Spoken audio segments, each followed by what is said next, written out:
Good evening.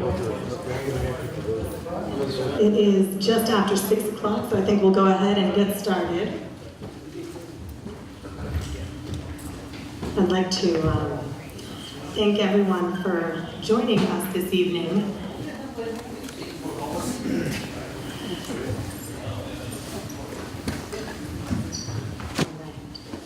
My name is Karen Leo Hill, and I'm a city councilor here in Lebanon. Happy to be hosting this evening's community conversation with Lebanon's Police Chief, Richard Mello. I would like to thank the SAU for allowing us to use this space. Reminds me when my daughter was in 5th and 6th grade and I spent a little time in this building because they were having the kids move all over, but it's a really special space, and actually one of the only auditoriums in the city of Lebanon, and so I'm glad that we could be here this evening. I would like to also recognize the other city councilors who are here with us this evening: Shane Smith, Cliff Below, Erling Heisted, and I do know that Mayor Sue Prentice has also just walked in, so our Mayor Sue Prentice. Also, interim city manager Paula Mayville is here this evening as well.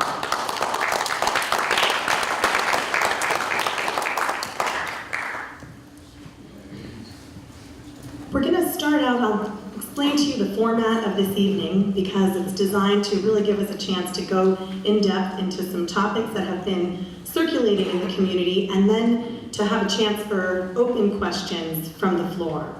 So we'll start out, Chief Mello will give some remarks, and then he and I will have a little conversation, and I'll dive into a few topics that have been percolating, if you will.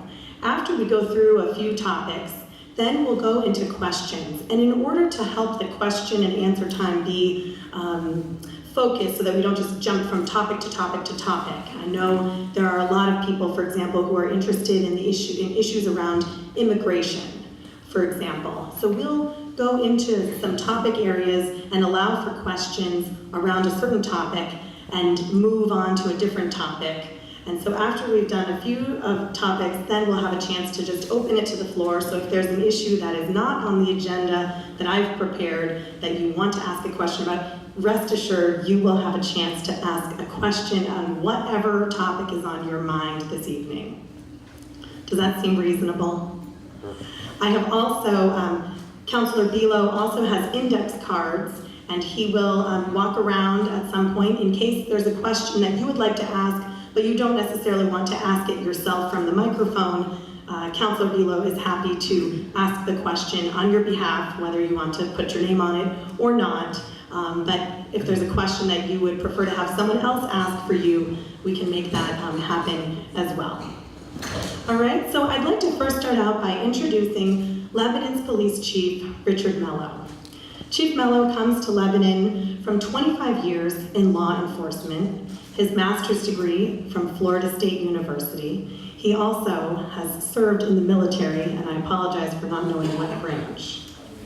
The Navy. He's a senior. Right. So thank you for your service, Chief Mello.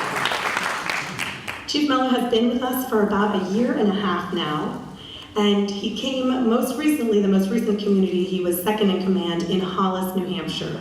So thank you very much for joining us this evening. I'm going to turn it over to you, Chief Mello.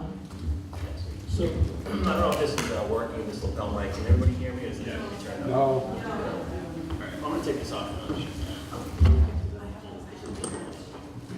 Or do you have the other one?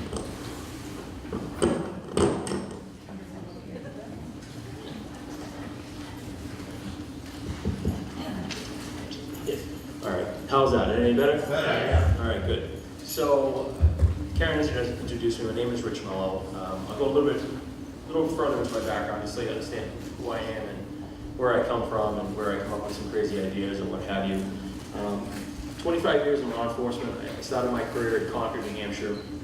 I'm from Massachusetts, and when I started in Concord, I almost thought that was Canada because I was from Massachusetts, and I said I can't work too far up. So I went down to Manchester and spent a good deal of time, almost 7 years in Manchester. as a police officer, detective, a mountain bike officer, undercover vice investigations. Before I went to Hollis, I worked my way up to the ranks to become the second in command of the Hollis Police Department. And really, I have a kind of unique background where a lot of officers made to go kind of big city policing or small town policing. And I've done both, and now I'm in Lebanon, which is, we try to keep it small town, but at the same time, we have some of those bigger city issues, even though we're a community of about 13,000 people. So I try to bring those perspectives of policing to what I do here in Lebanon. I can deal with the big city issues, I have that experience, but at the same time, my focus and my ultimate goal is to really practice small town policing here in Lebanon while taking care of our bigger city or our city type problems. And that brings me kind of to community policing and problem-oriented policing, which has been a big part of what we do here and what I've brought here to Lebanon and we'll continue to work on. As far as the issues in the community, I think these types of opportunities are excellent because it gives you a chance not only to ask questions of me, but to hear right from the horse's mouth, so to speak, exactly where I stand on these issues. And the one thing I'll say about how I approach various issues in the community, especially the ones that are hot button topics and issues that we all come here tonight to talk about, is that it's never absolute. One thing I've learned over the course of my career in both the military and in law enforcement is that you can't do this job as the chief of police or the chief executive officer of any organization and be black and white. You can't come at a particular topic and have an opinion and say, we're going to do things this way and not have the ability to bend, to adjust, or course correct as you go along in the course of your career, in the course of a year, a week, a month, what have you.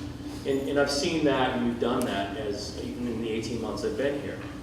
I take approaches on certain issues as I learn more about them, as I talk to people in the community. There are times that we need to course correct, and we certainly have done that. And many of you might have questions about topics where we have made some changes or we've made some developments. So that's an important statement because my job as chief is to certainly enforce the laws and protect the city and engage in the community. But at the same time, there is wiggle room. There is gray area where I need to adjust. I need to account for changes in the community, in society, in administrations, and so forth and so on, that cause me to take a step back and to really look at our operations, look at our procedures, look at how we're doing things, and to really make sure that we're doing things the best way possible. And one of the things you'll hear me talk about a lot about tonight is probably best practices. One of the things that we're pursuing in Lebanon is international accreditation, and that's through CALIA, which is the Commission on Law Enforcement Accreditation.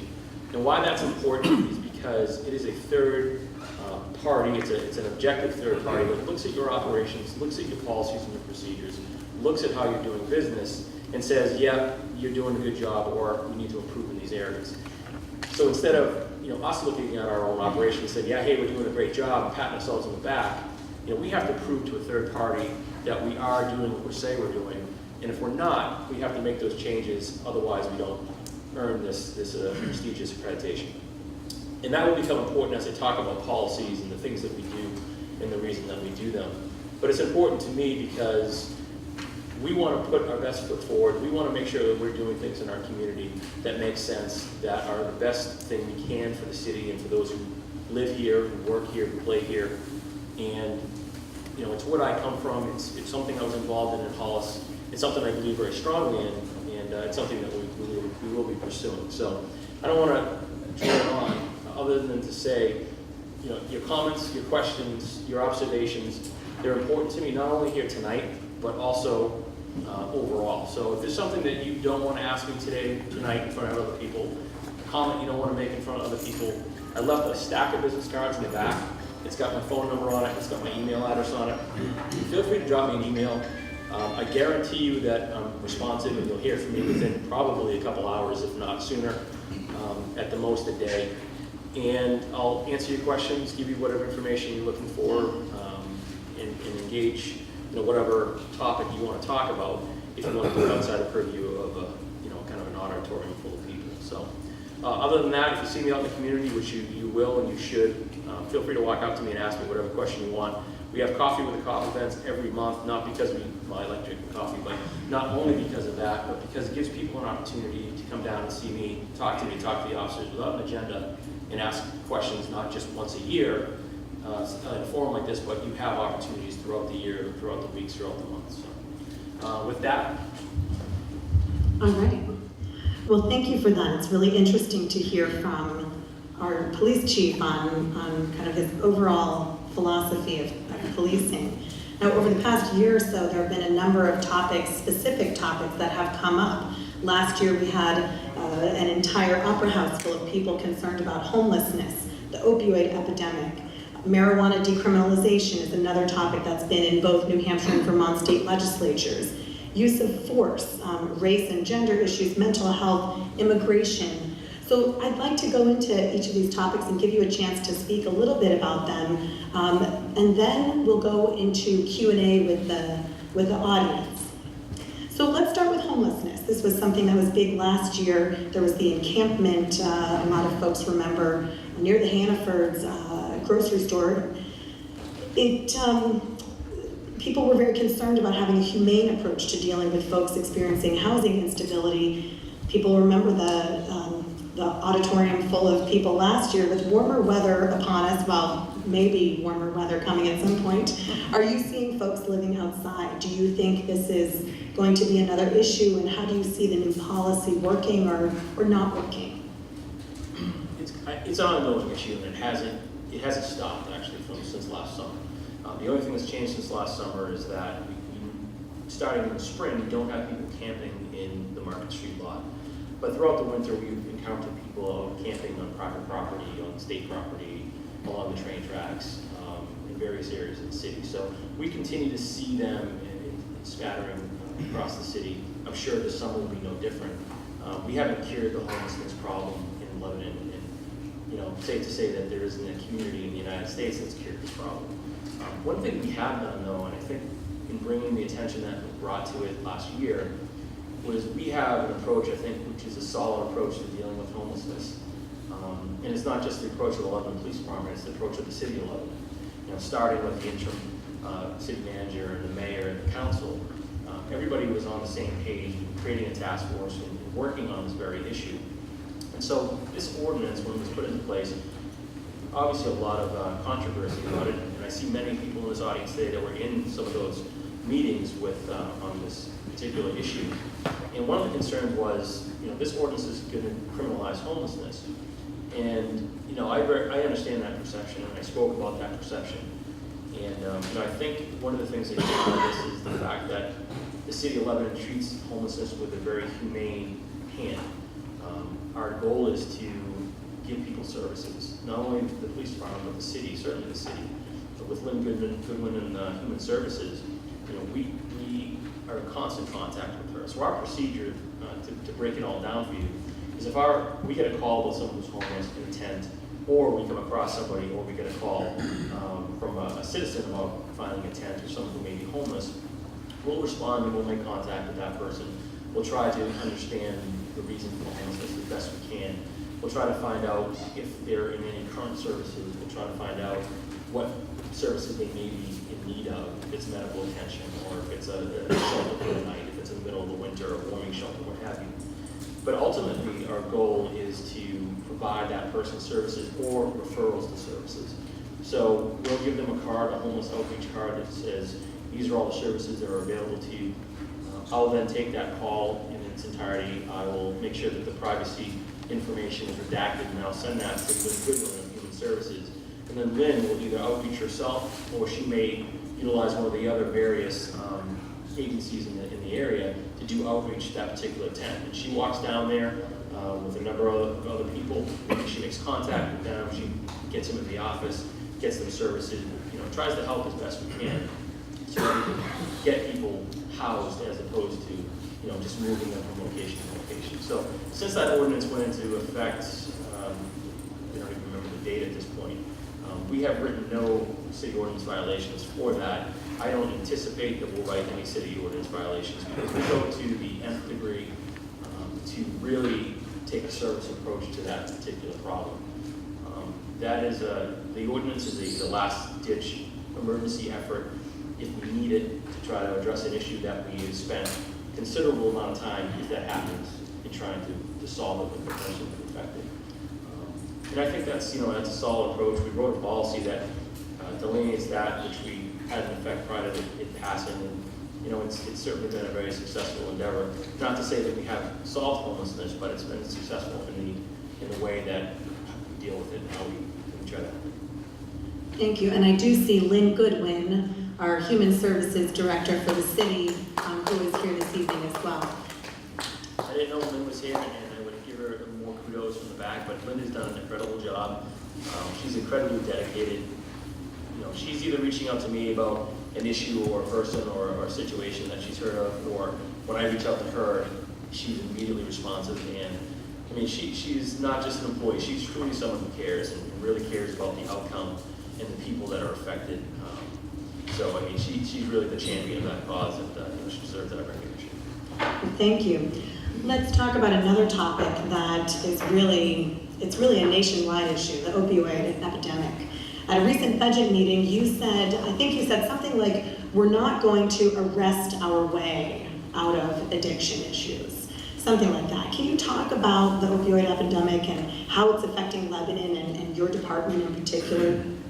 It affects our department much like it affects many departments throughout the nation. And New England is hit particularly hard by this epidemic, and it's only getting worse with the transition of drugs from heroin to fentanyl to carfentanil, which is an extremely potent, deadly version of fentanyl. And it's true, we're never going to arrest our way out of this problem. And anytime I speak on the opioid crisis and drugs in general, especially opioids, I make it a point to say that we have this bucket of money that the federal government throws at states, and we're no different. It's millions and millions and billions of dollars collectively. And the easiest solution is throughout the years, since the mid to late 70s when the war on drugs really started, is to throw money at law enforcement and say, hey, go arrest people and go, enforce drug laws. And that's great. And we, put a lot of people in prison since, the late 70s and especially in the 80s and early 90s. But it doesn't fix the problem. It doesn't solve the problem. What it does is it criminalizes addiction. It criminalizes a medical problem that really needs a treatment approach. And not to say that there isn't a law enforcement approach to this, and enforcement isn't a piece of this puzzle, because it is. But the treatment side of things is where we run into problems. So millions of dollars coming into the state of New Hampshire to address opioid addiction. We're one of the agencies that participate in Granite Hammer, which, if you're not familiar with Granite Hammer, it's a federally funded program for officers to go out on the street and address street-level drug dealing and narcotics and so forth.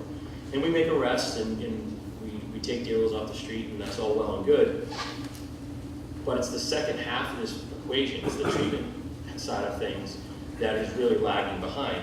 And I ask this question every time I talk about it is, can someone point to me how many more beds we have in the state of New Hampshire for treatment, long-term treatment, in residential treatment of drug addiction or opioid addiction since all this money came in here?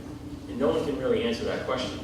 I know that Manchester's opened up a recent nonprofit facility with some beds, but we're talking probably 10, 15, 20 beds. We have thousands of people addicted to opioids. And we really don't have a really good process to get them into treatment. The courts are trying to come around and take a treatment approach. They have drug courts. They're looking at this from the addiction standpoint, but at the same time, at this pace, we've got to continue to lose people unless we really bring up the rear on the treatment side. Continuing on the topic of drugs, marijuana, decriminalization, New Hampshire appears to be close to some kind of public policy that involves decriminalization of small amounts of marijuana. And Vermont, well, I guess the governor vetoed their decriminalization, or I think it was straight up legalization because of some concerns he had, but it seems to be moving forward in some way. How does LPD currently enforce laws about marijuana, and how will this approach be affected by the legislation that is working its way through in New Hampshire? So I'll speak to how it's going to affect us first. And the decriminalization in New Hampshire is likely to pass, which means it's made it through the House, it's gone to the Senate has made some changes in an amendment, it's gone back to the House for review, and eventually will make it to the governor's desk. And the governor said he's going to sign that, regardless of what state the bill may be in. And the initial bill that was written was problematic, was concerning for law enforcement because it had a lot of things in the bill that really handcuffed us in doing our jobs. Just for an example, it mandated that we could never arrest anybody for marijuana under a certain amount, which theoretically is a good thing if it's a violation and it's criminalized, but the loophole was that it left it so that people didn't have to identify themselves to us. So if we contacted somebody in the street and said, oh, you're smoking marijuana, that's a violation level offense, can I have your ID or can you tell me your name? They can tell us, they're Big Bird or whatever name they want to come up with. They don't have to tell us what their name is, and then we can't ask them, we can't arrest them. At that point, we just have to write a ticket to John Doe and never see that person again. So that was one of the issues that the New Hampshire Chiefs had brought up through Senator Jeb Bradley, and it was one of the amendments to the bill that now is in the House and will go to the governor. So we've addressed some of those concerns and made it a little bit more reasonable of legislation. So when it does pass, I expect the impact on the Lebanon Police Department to be zero. And I'll tell you why. We generally deal with marijuana offenses now as though that law is already in effect. So marijuana possession now, no matter what the amount, is a misdemeanor, save for that law going into effect. In 95% of the time, probably, we're issuing what's called a summons, a hand summons, to appear in court. So we'll confiscate the small amount of marijuana that we may come across, whether it's a car stop or however we come across it. We'll issue them a ticket that says, hey, be in court on this date. They'll come to court, and generally speaking, they're pleading down to either a city ordinance violation or a violation level offense anyways. So I expect it might push up the percentage of people being released on hand summonses a couple extra points, but we're largely in part doing exactly what that law would expect us to do should it be passed. So the impact on us will be fairly negative. Interesting. That might be surprising to folks who didn't know that. Now, I know on a lot of these topics you may have further questions and want to push further, and we will have a chance to do that. Just want to give a first brush on some of these topics. So moving on, how about, let's talk about use of force. This is something that fortunately has not, at least to my knowledge, been an issue in Lebanon, but certainly it's been a nationwide issue. It seems that examples of excessive use of force by police departments around the country are just frequently in the news. Even locally, not in Lebanon, but across the river in Hartford and other departments in the region, there have been accusations of excessive use of force. Is this an issue in Lebanon, and why or why not? Use of force is always a concern for any police department, and it is certainly something that, as a police chief, I'm extremely vigilant about, because it is not only a high liability area, but it's the type of situation and issue that if you're not doing what you're supposed to be doing the right thing, it can land you obviously on the front page of many newspapers across the country. We try to avoid that. So a couple of things that really help us out in Lebanon. For years now, and going back about 10 years, we've had cruiser-installed cameras in our cars. And that technology has been around here in Lebanon for a while. What it does is that when we activate our blue lights to stop a car, go to an incident, it kicks on automatically a camera system that then digitally saves video of that particular stop or incident as far as what the camera can see from inside the car. And I can tell you that from my experience in having worked in agencies without cameras and now an agency with a camera, it makes a significant difference in the amount of complaints that we get. Because every time we contact somebody, we're letting them know, hey, just to let you know, it's being audio and visually recorded.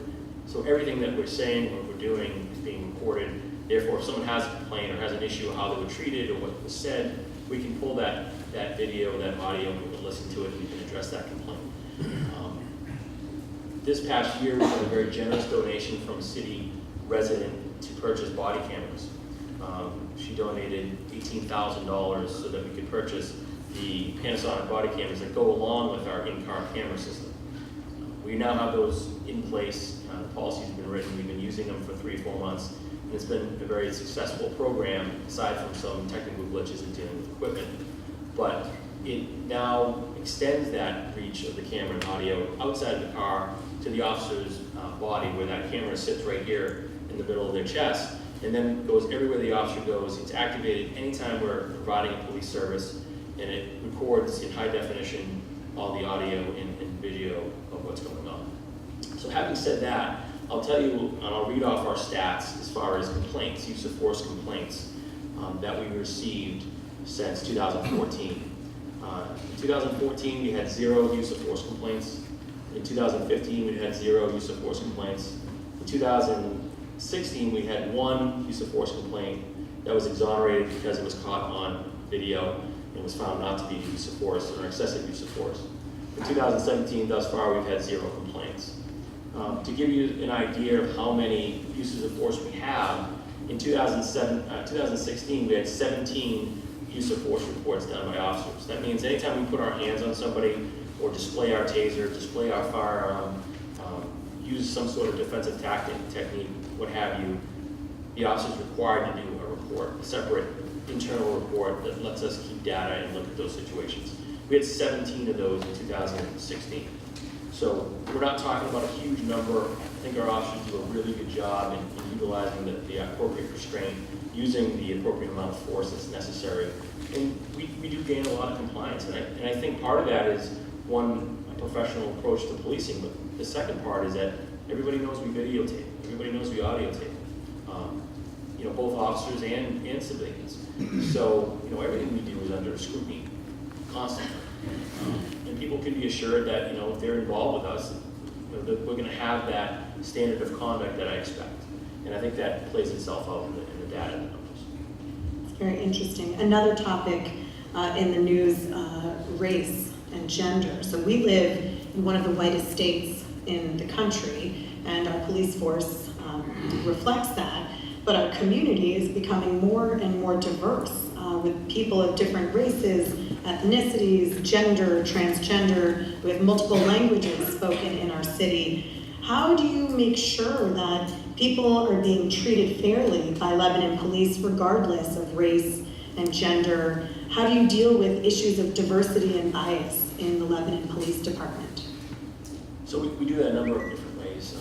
First, I'll go back to the cameras for a minute. Part of our policy is we have a review process. So every month, a supervisor, usually a sergeant or a corporal, is responsible for taking a portion of videos for each officer and reviewing those for quality control to make sure that the officer's using the equipment properly, to make sure that there's no officer safety issues, that we're following policy and things of that nature. So that's the first check and balance of having a review process to see what our officers are doing and how they're doing it. Further than that, every year we do a number of different reports, including use of force, recruitment, internal investigations, and unbiased policing.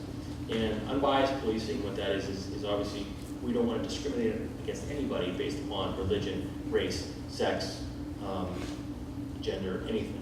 So we look at that and then we run our data to see where our numbers are as far as how many people are we stopping, how many people are we contacting, what's the demographics as far as male and female, what are the various races, and we look at the disparities.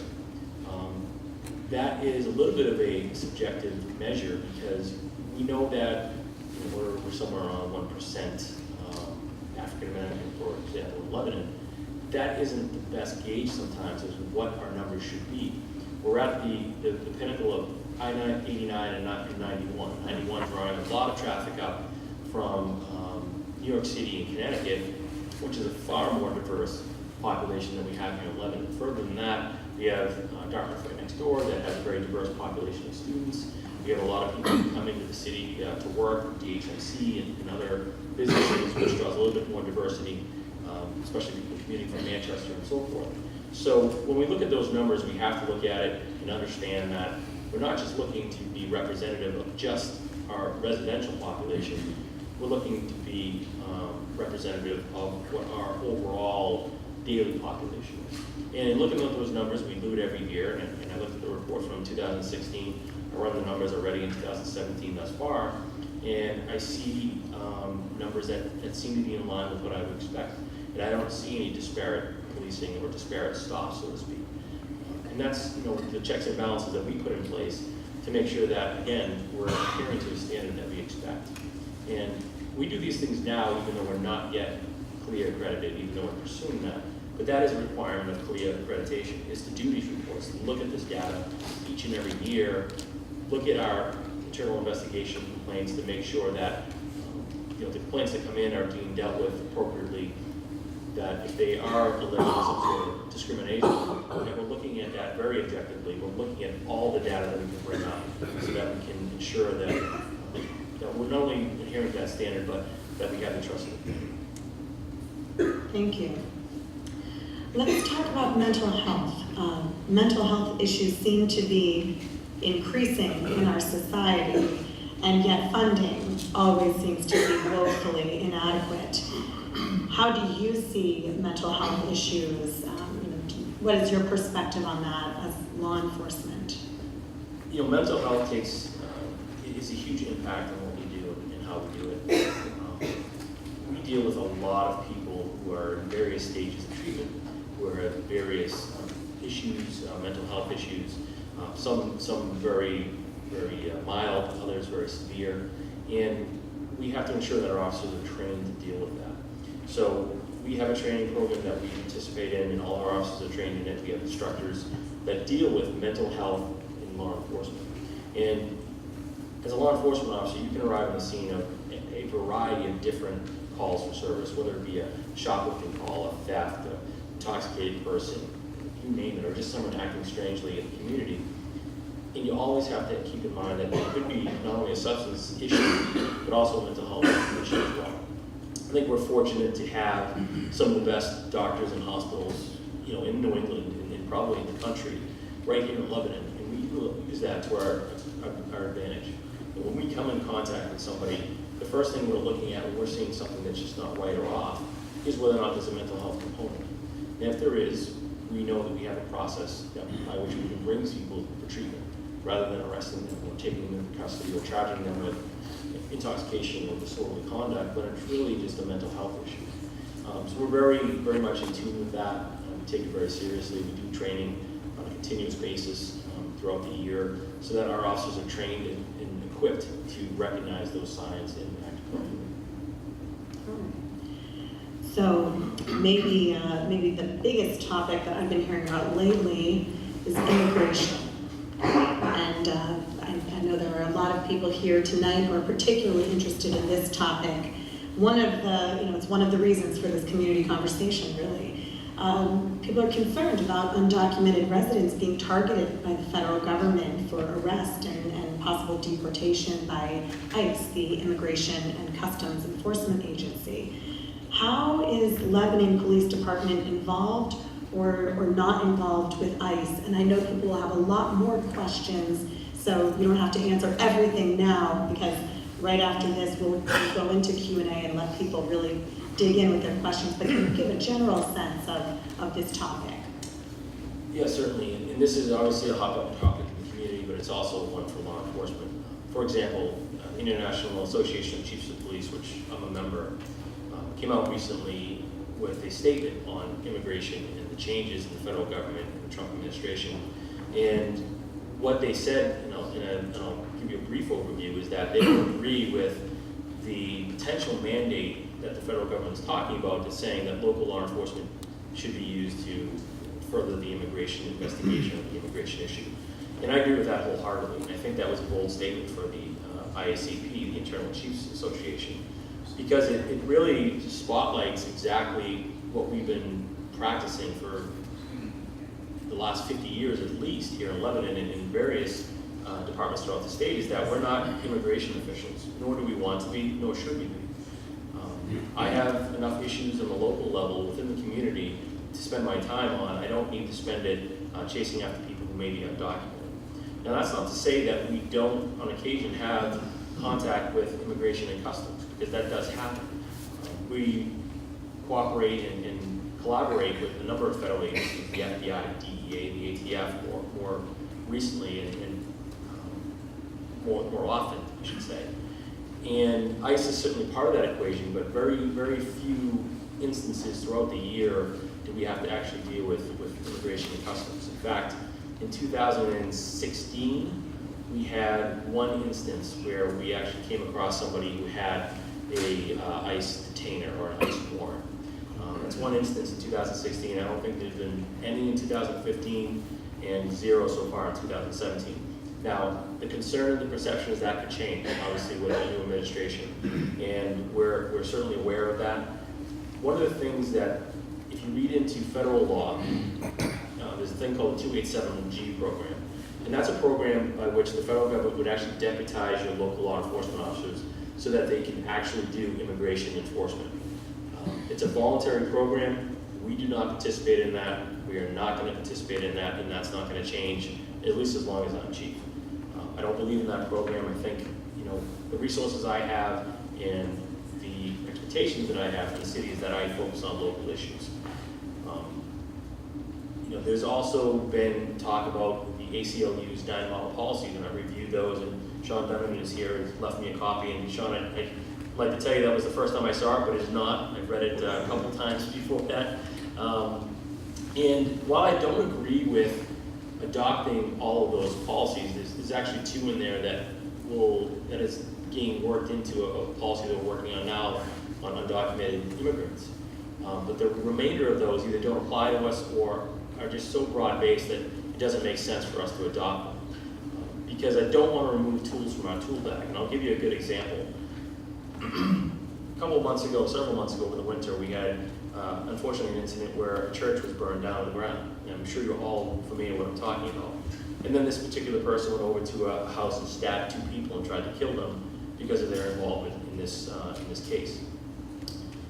I put forth every resource that I had available to me to bring this person to justice and chase this person throughout the city for several days, including 2 helicopters with infrared tracking capability. If I had any more resources available to me, I would have used them. If I had information that this person was an undocumented immigrant, I would have called ICE and had them come in and help me find this person. So to say that, or to adopt a policy that would say I would never call ICE, I would never cooperate with the federal government, I would never let them in my building, doesn't make sense to me. What makes sense to me is for me to use my own common sense and my own ethical standard and say, I have no desire to chase after people who may be in this country illegally if their only crime is being in this country illegally. My job and my focus is to enforce the law and deal with state statute and state law. I don't enforce federal law. I'm not a federal law enforcement officer. I don't plan to be anytime in the future. But that's my take on immigration. I know it's not the whole step of what people would like me to see me do. And there are some communities out there that adopt some of these policies or take the stance that they're not going to cooperate.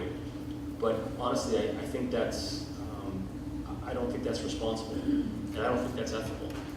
I think that as a law enforcement officer, if I'm presented with a situation where it makes sense to deal with immigration along with, say, a very violent crime, I need to have the discretion to do that. And I can't handcuff myself from doing that. At the same time, we don't go asking people their immigration status, nor are we going to start doing that. If we stop somebody for not having a brake light out, or speeding, or inspection, and we walk up to the car and we ask them for their license and registration, and they say, I don't have a license, we're going to say, well, why don't you have a license? If they tell us that we're in the country illegally and therefore we can't get a license, what's going to happen is the officer is likely to write them a ticket for not having a license and then send them on their way. We don't hold people just because they're here illegally, even if they've committed minor motor vehicle violations. If they commit domestic violence, there could be an issue. I mean, that's a crime of violence, and there could be some immigration complications because of that. But that's going to be on the person, not on the police department. So, I'm sure there are going to be questions, and I'll be happy to answer any of those as we go along. But that's the general overview of how I view the possible administrative changes and the immigration changes. Thank you. And why don't we now, since I know there are so many people here this evening who are interested in this topic, why don't we start our Q&A with, open it up to the audience on this topic. So if you have a question specifically around immigration, around ICE, around this particular issue, this would be the time. And Cliff, do you mind walking around and distributing some of the cards? If you weren't here earlier, I did offer that we have some index cards, and if you would prefer to write a question rather than to come forward and ask it, we do have a microphone here so that everyone can hear your question. But Councillor Bilo is happy to ask a question if you might prefer not to ask it yourself. Well, Councillor Hill and Chief Mel, thank you very much for coming out tonight and meeting the public. So I, like a lot of people in the community, have been very concerned about the focus on undocumented immigrants and the step up in detention and deportation. I read last week there's now 40,000 people a month who are being detained and deported, and that's substantially more than the previous administration. I've also seen a letter that Senator Shaheen sent to Secretary Kelly of the Homeland Security Department saying that there were over 5,000 children that have been removed from their homes when their parents got picked up for being undocumented, and they're placed in foster care. So you've answered quite a few of the questions I have, but one thing I want to stress is that we have undocumented immigrants in our community. There are undocumented immigrants who have no legal basis for being here, who are working at local farms. And if they were all arrested, the farms could probably shut down. They're that important to the economy of the farms in our area, both in Vermont and New Hampshire. We also have children of undocumented families attending Lebanon public schools. And in Dartmouth, I've been told there are about 65 students who came here as children. They're registered under the Deferred Action of Childhood Arrivals, or DACA, but that's a temporary classification, and there are stories of people being arrested in other areas of the country who were registered under DACA, and they've been detained and deported. So I know for a fact, anecdotally, that those students at Dartmouth are quite concerned about their safety. So just to go over a little bit, one of the stories I've heard is that from acknowledged, well-informed people who work with the immigration community, that the New Hampshire State Police are stopping cars on the interstates and conducting profiling. And they're asking not only the driver, but the other people in the car about their immigration status. And when they don't provide any proof of residency or any acceptable ID, the state police stay there and contact ICE and wait until ICE shows up. So is anything like that going on currently in the city of Lebanon, either by the state police to your knowledge or by the city police? No. I've heard that before, and the person you're sitting with, I think, is the person who asked me at Coffee with Pop. And I was surprised to hear that then, I'm surprised to hear it now. I can tell you right now that state police presence up in this area is sparse. They have one or two cars that will patrol the interstate. Generally speaking, we're patrolling, just not patrolling, but responding to accidents in cities of the interstate. I've never seen anything like that happen. Chris Wheeler, who's the new colonel for state police, is someone who I've kind of come up through the ranks with and worked on various cases and administrative issues. He's a very reasonable person. I would be shocked to learn if that was true. And I don't know if you've done this or anybody else has done this, but that's a question I would pose for Colonel Wheeler and ask him straight out if that was happening. I would be concerned if that was happening. I would not let that happen in our city. I would not let state police come into our city and do that. They need permission to come into our city to do any enforcement because we're over a population of 3,000 people. And it's a good segue, Sean, into talking about worst case scenario. Because we talk about the undocumented students in Dartmouth and the undocumented children in our community and the people in our community. And one of the things that empowers me in dealing with ICE in the way that I've decided to deal with it is that while I'm not going to sign on and say I will never cooperate with the federal government and take on some of those policies, I reserve the right as the chief of police of the city of Lebanon that if I see something that I'm not okay with, that violates my ethical standard, or just doesn't pass the smell test, I reserve the right to say, you know something, I'm not going to do that. I'm not going to engage in that operation. Or if they were to come to the city and say, hey, ICE is here, we're ready to go round people up, my response is going to be without the Lebanon Police Department, because I'm not going to engage in that activity. That, to me, is not ethical. That is not what we're about here in Lebanon. I don't think it's what we're about as Americans. I can't control what the federal government does. I can't control how they utilize federal law. I can't even control if they come into my city. I can't stop that. What I can do is control what the Lebanon Police Department does. And one thing I can tell you, whether you just met me tonight or never heard me speak before, is that if I tell you something, it's what I believe. I'm not here to blow smoke into the auditorium. I believe strongly in certain things, but I also, like I said before, believe in course correction when I need to. And if I need to course correct and say, I'm not going to participate in that, because I think it's wrong, I'll do that. And I don't have a problem with that. Because I think that my standard, how I was raised, is strong enough to do that. So I understand your concerns, and I don't know if I've alleviated those concerns or and again, I would ask you to go to state police and ask those questions, because those are questions that should be asked. I would be horrified if that was happening. There are conversations going on now. I'm not participating in them. Well, I did see you do a course correction a year ago on the homeless ordinance, and I was quite impressed by your flexibility and your wisdom in rewriting the ordinance so there was more of a social work approach rather than strictly a police approach to the problem of chronic homelessness. So I'm not, based on what you just said, I'm not going to ask these individual questions because I think you've answered them, and I thank you very much. Thank you, Sean. Are there other questions on this, in this topic? And I would also like to say that this is a listening session too, and so if you don't have a question but you would like to register your perspective on something, you can offer a brief statement as well. That would be fine too. Hello, Sean. Sheila Moran, and it sounds to me as though you've done a great deal of work since I met with you a month ago and had 3 cups of coffee, I think. I actually wrote my comments. In some ways, it repeats what you have said, and I really appreciate a great deal of what I've heard you say tonight. But I also want to set up one thing that I want to make sure that I share with you. When I met with you in April at the Coffee with the Cop, I was impressed with your welcome, your capacity to listen, and your forthright answers to my many questions. I was especially impressed with the degree to which federal civil rights protections appear to be embedded in the Lebanon PD police policies and practices. There was one point of disagreement, however, to which I'd like to return, and actually you returned to exactly the point that I wanted to bring up. This was your clear dedication to long-standing mutual support between your department and other law enforcement agencies.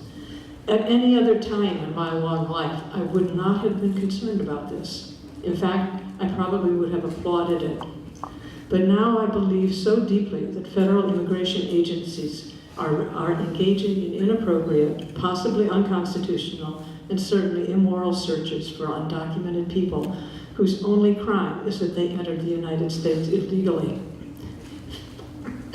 Federal authorities are, I believe, bullying state and local enforcement and making them complicit in their overreach. It does not matter to me that you and your department has hardly ever had to face such a situation. I want to live in a city which stands ready to resist such intrusion into your local authority. Having said that, I'm not telling you how to do your job, believe me, but I do ask in your generous way, and I think the reset that Sean talked about with the homelessness is really something that I'm hoping that you will consider. And first of all, here was the rub that you and I talked about, the one to which I think you referred earlier this evening. I ask that you consider requiring a judicial warrant prior to detaining an individual or in any other manner prolonging the detention of an individual at the request of U.S. Immigration Customs Enforcement, ICE, or Customs and Border Protection, CBP. And here it gets to your well-taken concern about limiting your toolkit, which you said, and especially the recent fire and the stabbings. Please consider, though, if a warrant is for the detention of an individual whose only crime is that he or she is in the U.S. illegally, please consider calling the American Civil Liberties Union, the ACLU, for advice. They stand ready to counsel local police and to help you through such a situation. I know that this sounds more like a statement, but again, I'd really like to hear how you respond to this. Sure. So you said something at the end that kind of struck a chord with me in that situation. And let me go back to say that history and past practice and things we've experienced in the past doesn't necessarily mean that's the same thing we'll experience in the future. So if I were just going by past practice, I would say we have nothing to fear from immigration and customs. Having said that, we're obviously in a different time, and there are different mandates potentially coming down the pike from this administration. And one thing you mentioned is the detainer requiring a judicial warrant. And currently, there is a number of different ways someone can be asked to be detained, one of which is a judicial warrant or a federal warrant or a detainer from the federal government. And presently, in 25 years, I've never seen a detainer from the federal government just for being in the country illegally. It's always been as a result of being in the country illegally and also committing this litany of crimes, which generally tends to bring the attention that they don't want. If I started to see detainers, and honestly we only see 1 or 2 a year, but if I started to see more, if I started to see detainers that were for just being in the country illegally, with no criminal record and no other crime, I would pause. I would pause and give that some thought, because that would be a gross deviation from what my experience has been for 25 years. And while I won't adopt policies that I think are overbroad and handcuffing, at the same time, I'm reasonable. We, as a department and as a city, are reasonable. And I wouldn't just go forth blindly into the night in enforcing or assisting in enforcing laws that may not make sense to me. And that's not new. You know, I'd like to take credit for that, but I can't. I can only take credit for furthering that philosophy, for promulgating that philosophy, because that's something we've done here in Lebanon for as long as anybody can remember. So it probably doesn't address your concern completely, but I would be shocked, and I would be dismayed, and I would be disappointed if I started seeing or hearing about detainers coming through the police departments just for being in the country illegally. I wouldn't want to see that as a community member. I wouldn't want to see that as a resident, and I wouldn't want to see that as the chief of police. So I know that doesn't go the entire step that you'd like me to see me go, but that's where I stand on that, and I think we're on the same page, even though I think we have some areas of disagreement. Are there other questions on this? Maybe another question or two. Are there folks who would like to, Cliff, have you collected any index cards yet? Okay. So Cliff will walk around and collect some index cards if folks have written questions. Jane Hooper, I'm a West Lebanon resident. I have a question on what you have just said, and that is somebody is stopped, and is there a gray area? Because I have read about people being stopped and then taken to ISIS for very minor infractions. Where would you stand on that? I mean, it seems to me that they're out there just to get them and deport them. Doesn't matter what happens to the family. But what about that gray area where, how many of us, you know, I've been stopped for speeding. Sometimes I'm let go. Sometimes I have a ticket. I'm very careful right now. But it's that gray area that really concerns me. It's a good question, and I think I addressed a little bit before, but I'll clarify what I was talking about. When we stop people for motor vehicle infractions, we don't ask immigration status. I know that's one of the points that the ACLU wants to adopt in policy, and we are actually looking at a policy for undocumented immigrants that talks about that. And that's our procedure right now. and we'll likely be codifying that procedure in policy as part of accreditation, which is obviously a side note, but we don't ask people's immigration statuses. When we go to a call, a domestic, or whatever call you may have, we don't ask immigration status. It's not of concern to us, unless it's relevant to the investigation at hand. And what I mean by that is if I stop somebody for speeding, they don't have a license, we say, why don't you have a license? Because I'm from Brazil and I'm not here legally and I can't get a license. We'll deal with that traffic infraction. We're not going to call ICE. That's not what we do. It's not what we've ever done. And moving forward, that's not what we're going to do.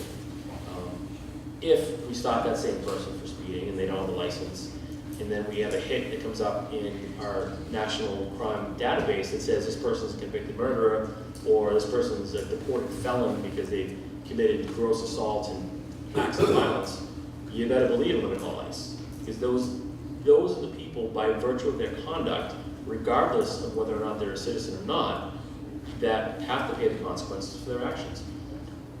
Having said that, if it's the opposite end of the spectrum, where it's just somebody who came here as a child or came here last week and they have no other criminal infractions, we're not going to call ICE. That's not what we do now. It's not what we did 50 years ago. It's not what we're going to be doing moving forward.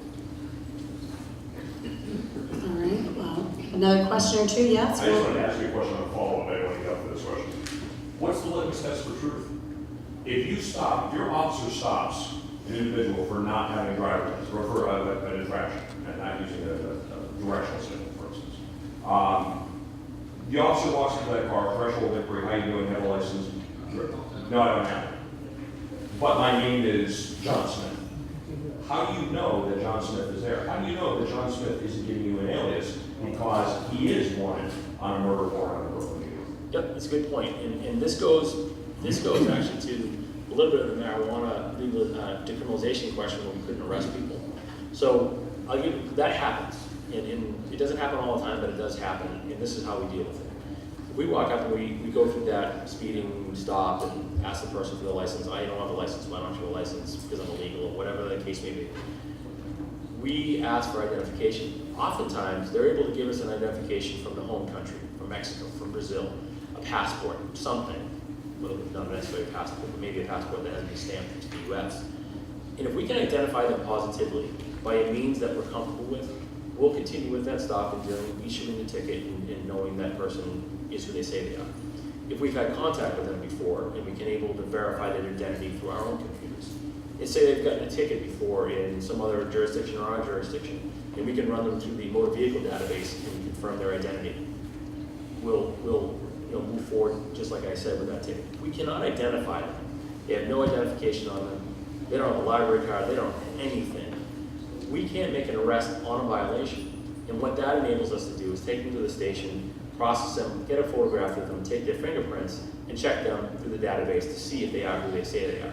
If we do all that, and it's just a situation where they've never been caught before, they don't carry identification on them, what we're going to do is issue them the same ticket we would issue from roadside, send them out the door with a court date, knowing now that we have at least a positive identification of that person. So there are stages of dealing with people who may not have identification, whether they're a citizen or not, and we would deal with people in the same fashion. We don't deal with them differently because they might be undocumented. We'll deal with someone who's a U.S. citizen the same exact way.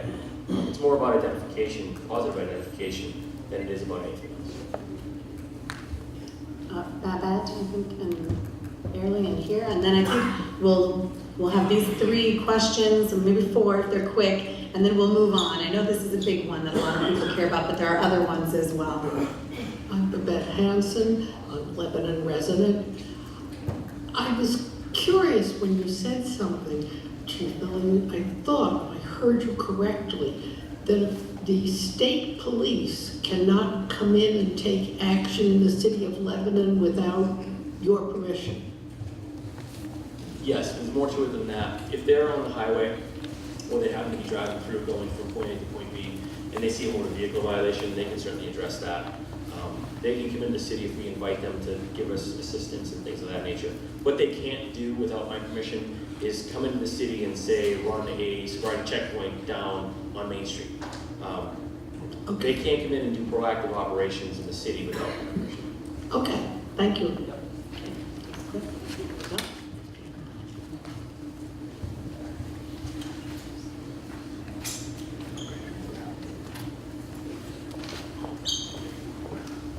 By the way, just as a side note, this isn't a city council meeting. If you don't want to identify yourself, you don't have to. I like putting a name on the face, but if you don't feel comfortable saying your name, you don't have to. Hi, I'm Kathy Beckett. I'm from Lebanon. Kathy's unafraid. She's right up there. Okay, and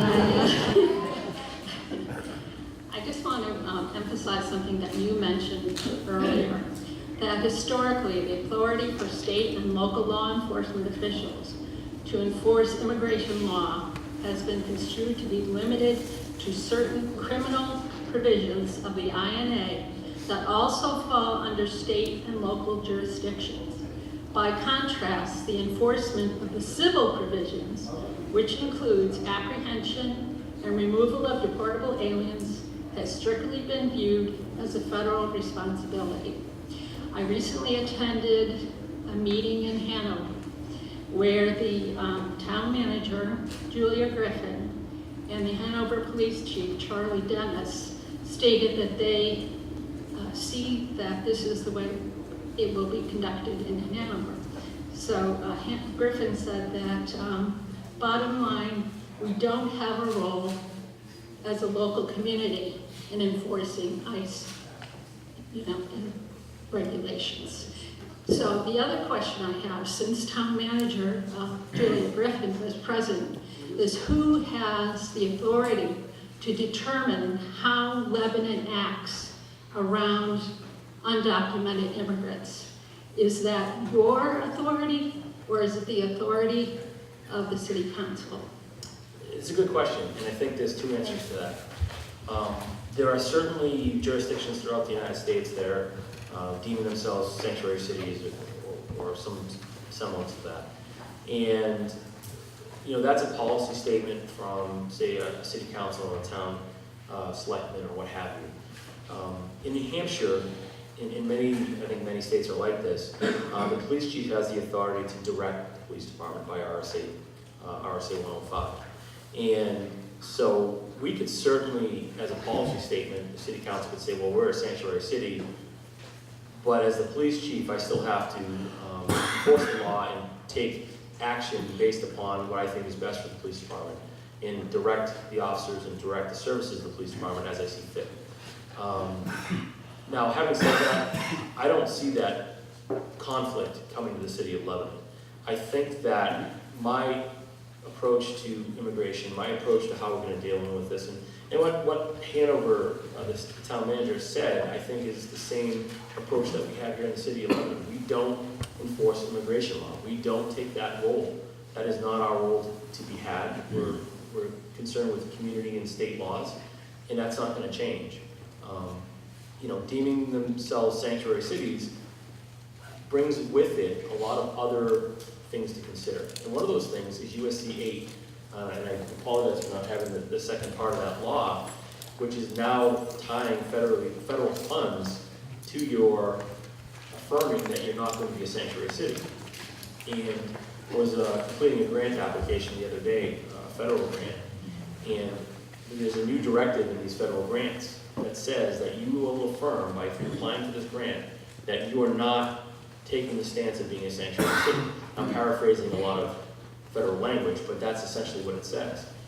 And that is a significant concern for many jurisdictions, especially law enforcement, because it ties very heavily the law enforcement piece to that. Now, that's not saying that I have to go out there and enforce immigration and arrest people at the behest of the federal government, but there are some implications of taking a stance of, say, being a sanctuary city.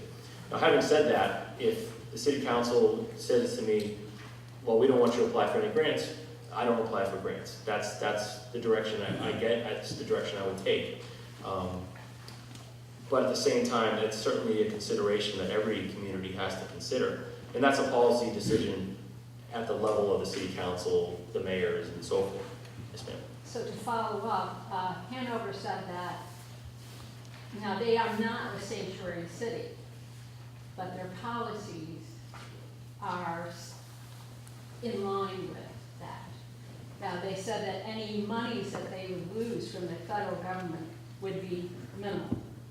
So that was not a concern for them. Sure, and it may not be a concern for Lebanon, although I would say that we probably get more federal funding than the town of Hanover. One of the things, I left 2 handouts up the back along with my business cards. And one of the handouts I left was a letter from a number of police chiefs across the country. And it's the major cities, the Bostons, the Los Angeleses, and so forth. And they wrote a letter to the federal government that said basically, listen, we're not a sanctuary city, but we have policies that may, depending on the definition, say that we're a sanctuary city. If you're gonna take our funding, you need to really let us understand what it is you expect of us. And so we can make an informed decision as to how we craft our policy, how we craft our decision-making, and whether or not they pursue federal funds. And the 2 letters I left up there, one was from the ISCP, the one I spoke of earlier, and the second one was 30 or 40 or 50 chiefs, big city chiefs throughout the nation, and sheriffs who wrote this letter with these concerns. And what both organizations are saying is that we don't want to be embroiled in this controversy. We want to continue to do local policing. That's what we do. Trying to mandate us to take a federal role is not right.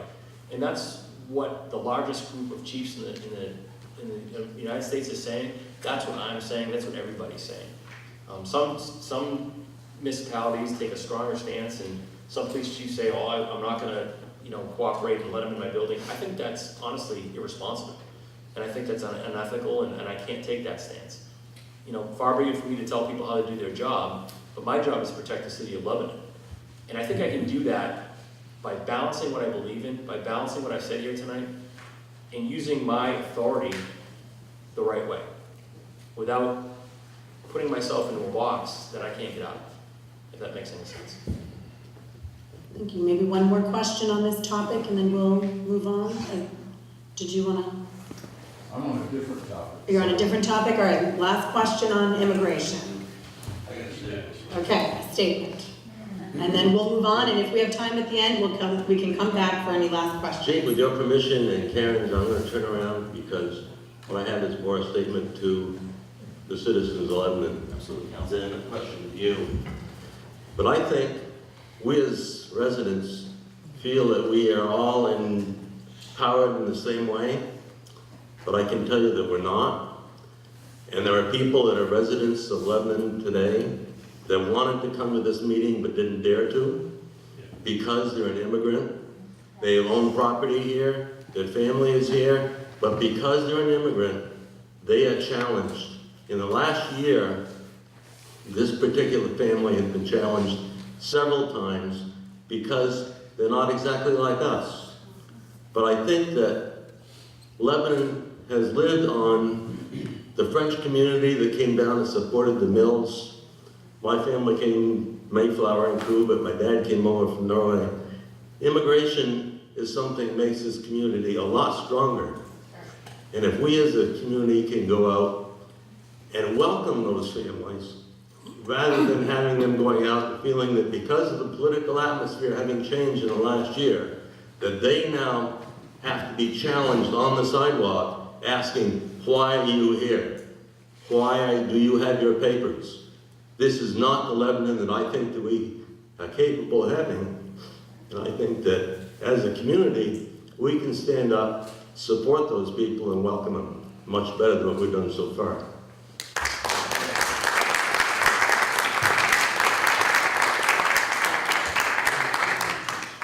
Thank you, Councillor Heisted. Well, I think we have really explored this topic quite a lot. So let's move down the list. And in the topics that I did cover earlier, let's just go in reverse order and see. Mental health. Is there anyone who wants to ask a further question around mental health issues? All right. And Cliff, do you mind looking through your index cards as we go and see? Thank you. All right, race and gender. Please come down if you have a question on these topics or if you speak loud enough. I bet you can hear me. Chief, you said that the profile of traffic stops is within the range of what you would expect in terms of race and ethnic statistics. Would you be specific, please, on what percentage of traffic stops are African American, for example? Certainly, and let me give you a little background too on how we get these statistics and some changes we've made to make sure that we're getting more accurate statistics. So when I first came here, we have a record system that is quite popular throughout the New England area called IMC. It's a records management system and incorporates dispatch and administrative model of records. And so when we stop a car, we automatically populate a lot of fields with information we get from the state of New Hampshire. And that's registration information, so we'll have the make, model of the car, the person's name, their date of birth, and a number of other identifiers. One thing that has been missing in importing that data into IMC prior to, say, about a year ago, maybe 6 months ago, was an absolute ability to bring in the race and gender of someone who was stopped. So in order to do that, we would have to manually input that. And there was a little bit of a disconnect on how often that was getting done or how it was getting done. And so when we did our first review after I came here in December of 15, we realized that we were keeping pretty good stats, but we had a big chunk of statistics that were in the unknown category, meaning we had no idea what their race was, we had no idea what their gender was, and so forth. So we made some fixes to make sure that we're capturing that data, and that took place in January of 2017. And since then, our data has been much cleaner. And I've done some comparisons to say, okay, well, what did our data look like before statistically? What does it look like now? And it's very close. So the loss of that data didn't affect the overall picture of who we're stopping, but I just give you that as an anecdote of what we're doing to try to make sure that we have that accurate information. Because one of the things that always concerns police chiefs, and me in particular, what is disparate treatment of anybody? Now, if you know anything about policing in America and courts and corrections and the death penalty, you'll know that there's a disparate use of, say, the death penalty against African Americans. That is a proven fact. The question is why that happens. So that is why it's an extremely important topic to be able to show and look at your data and say, well, this is who we stopped, and these are the reasons I think our statistics look this way. If you've been reading the paper, and I know Jim's here, Jim Kenyon's here, unless he stuck out on me, he did I think Jim, you did an article on Vermont State Police running into some issues with disparate treatment of people in searches and car stops. And that is a very good reason why we keep these statistics. So to give you an idea of what our statistics look like, and I just ran these not too long ago, and I'm looking from January to the present time, and I've done some correlation, and it's consistent with a year's worth of data, so that the stats are pretty close. We stopped 2,989 cars thus far in 2017. Of that, of those stopped, we have 83.5% are Caucasian or white male or females. We can certainly break that down further, but that's the Caucasian population. 2.5% were African American, 2.6% were Asian, 0.2% were Indian, and then the remainder are a very small percentage, a couple hundred are unknown. They're male and female, we can certainly discern that, but the race is unknown. And the reason for that could be either a technical glitch where it wasn't recorded, or potentially it was a contact that was so fleeting that we didn't get the person's race. We're looking at, again, Lebanon, I think is the 1.8, not even 1.1% African American. I don't know the exact statistic off the top of my head. And so we look at that and say, all right, 2.5% of the people we stop are African American. Does that mean we're disparately targeting African Americans? And my response to that is, I don't believe so. Again, we live in this corridor of I-89, I-91, a lot of different influences, people coming into the city. I would expect our statistics to be a little bit different than what our actual population shows.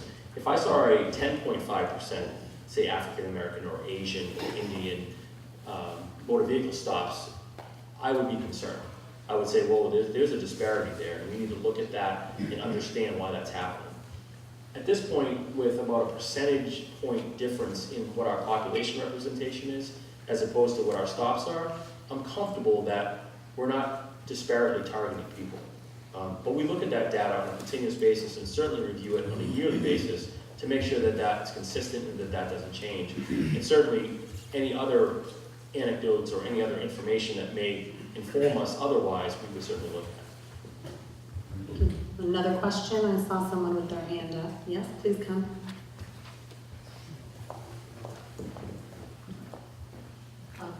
So you've said that you do an internal review of policing regarding race, and I'm wondering if there is an external review.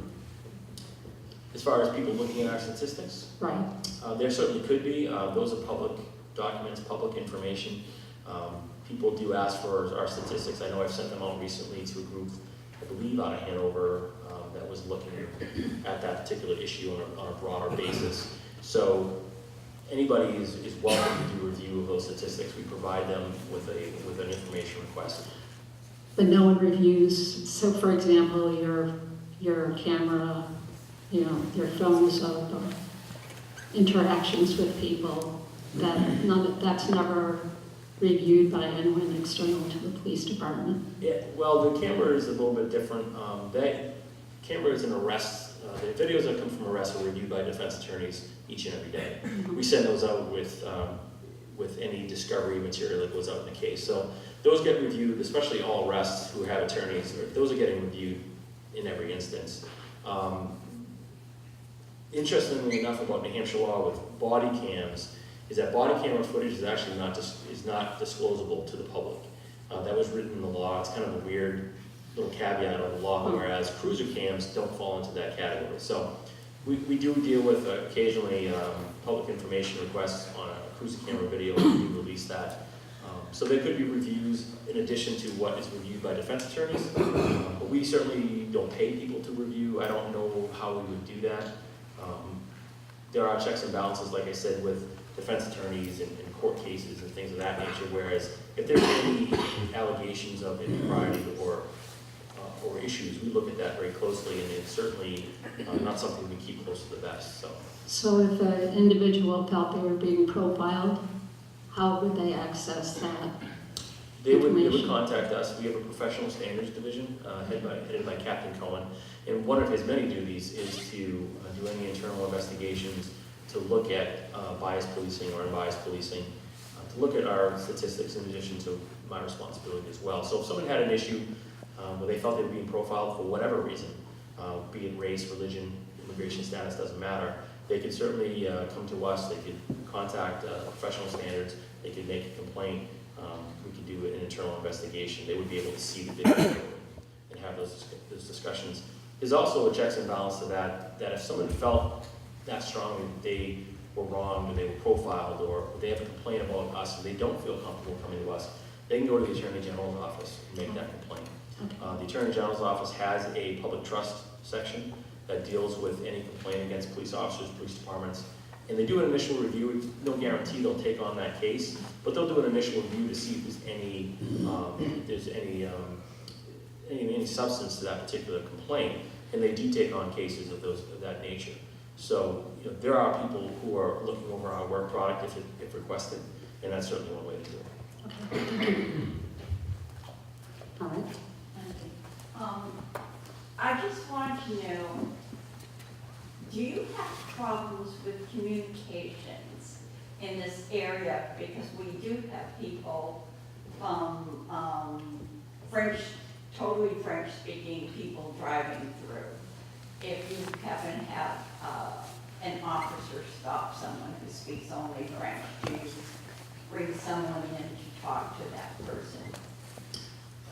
That's a possibility.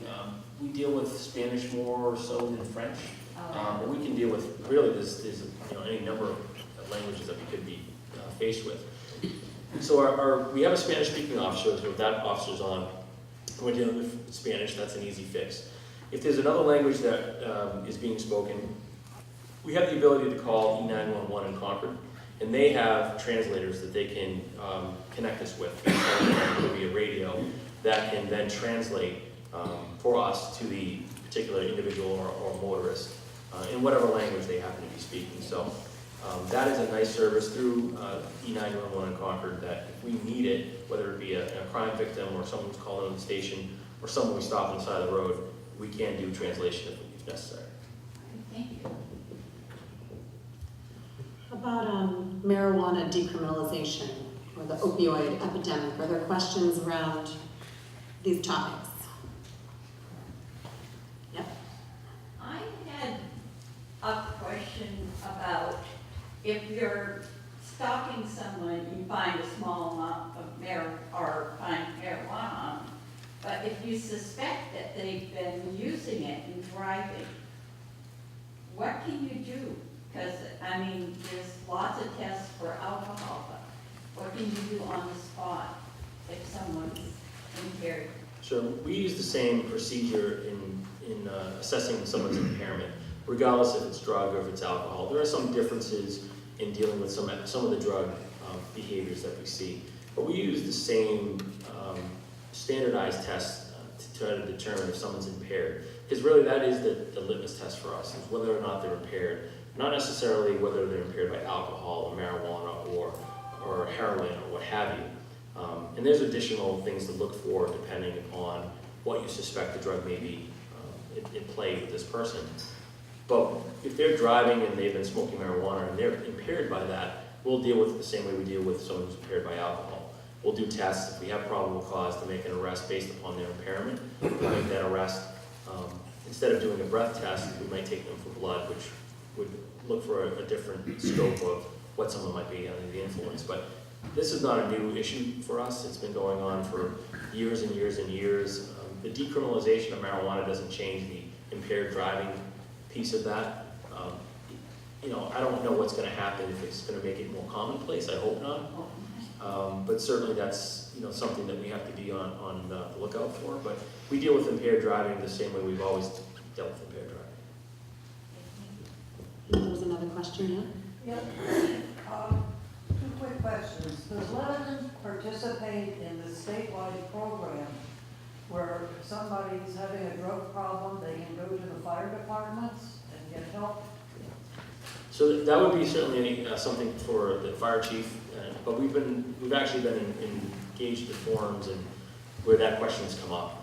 And I'm going to repeat Chris's answer, and I can't speak for Chris, but I can speak for Chief Christopoulos because I've heard him talk about this very topic.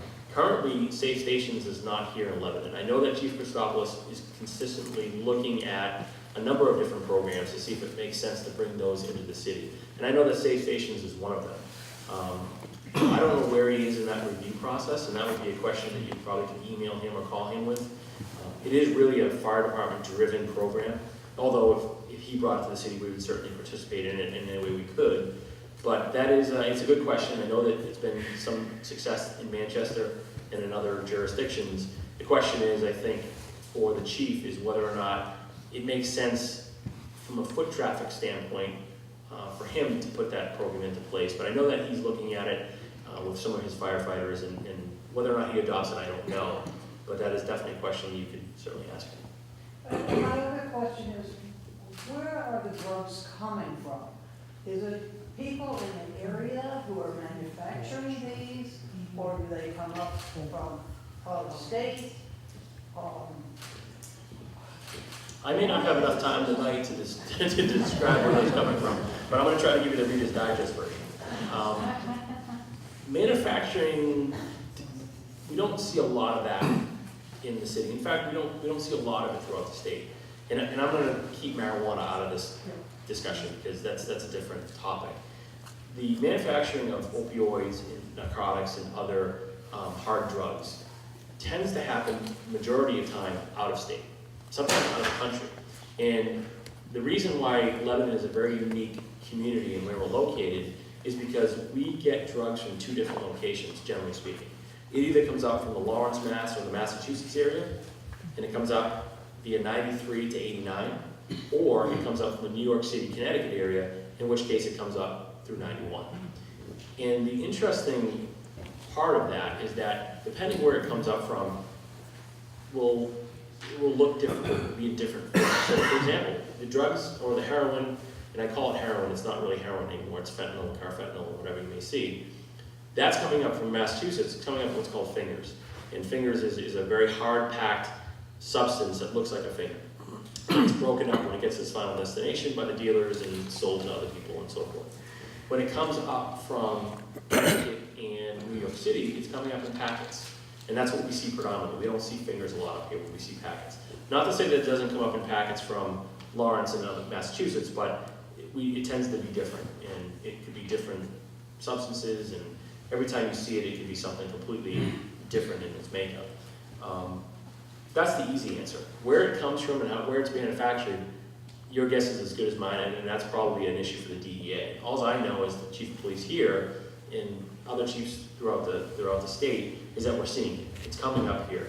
We can track it only so far before we have to pass that off to a state organization or a federal organization to further investigate that.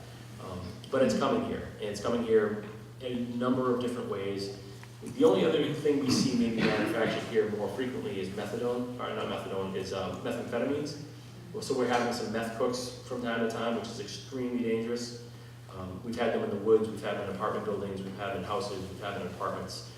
There's other things that are manufactured, butane honey oil, which is a THC extract. There's a number of things that people can make in their kitchens, but by and large, we're talking about heroin and fentanyl, carfentanil. Those things are coming from other areas of the country, sometimes out of the country, being smuggled into the country, and then finding its way north up into our community. That makes me think of a story that I just read recently about an officer who had done a traffic stop, and then suspected that there were drugs in the vehicle, and just had a little, there was a white powder that kind of was in the air, and while he was walking back to his car, he collapsed, and he had overdosed on, I guess it was a very strong fentanyl or carfentanil. Are we seeing that level of dangerous, toxic drugs, and what are we doing to keep our officers safe? And we have dogs as well. Can you talk about, this officer needed 2 doses of Narcan, and that was just from breathing it. Yeah, we do see that level of drugs here in the city. We're dealing with fentanyl. Whether or not we've seen carfentanil, I don't know. I suspect that maybe we haven't yet, because people haven't died recently. And that is, carfentanil is such a powerful drug that even Narcan can't, generally speaking, cannot revive somebody from it. And that's a scary thought. Having Narcan is a nice safety blanket out there so that when people overdose, and Chief Christopoulos can tell you that he's administering Narcan far more often than he wants to. But it's certainly helping preserve lives. Carfentanil does not react to Narcan the same way that fentanyl does. So what we're doing to protect ourselves is our officers are urged to use precautions, which is gloves. We just got fitted for special masks that we can use when we suspect that there is fentanyl or carfentanil involved in an overdose. I didn't see that particular report, and I wasn't aware of that statistic. What I can tell you is that what we experience up here, and I'm just trying to think back through my own internal Rolodex, is that the vast majority of people that we're arresting for dealing drugs here in the Upper Valley are U.S. citizens. I'm not seeing, and I don't recall, and I'd have to kind of pick the brain of the deputy chief in the back, if he's aware of any, but the vast majority of people that we're dealing with overall are U.S. citizens.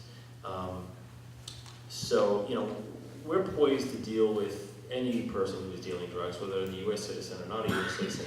And I think this goes back to discussing, the difference between an undocumented immigrant who's here and the only crime they committed is being undocumented, and a drug dealer. The drug dealers, I really don't care where they come from, if they're U.S. citizens, if they're not U.S. citizens, we're going to arrest those people. Because the crime that I'm concerned with is the drug dealing.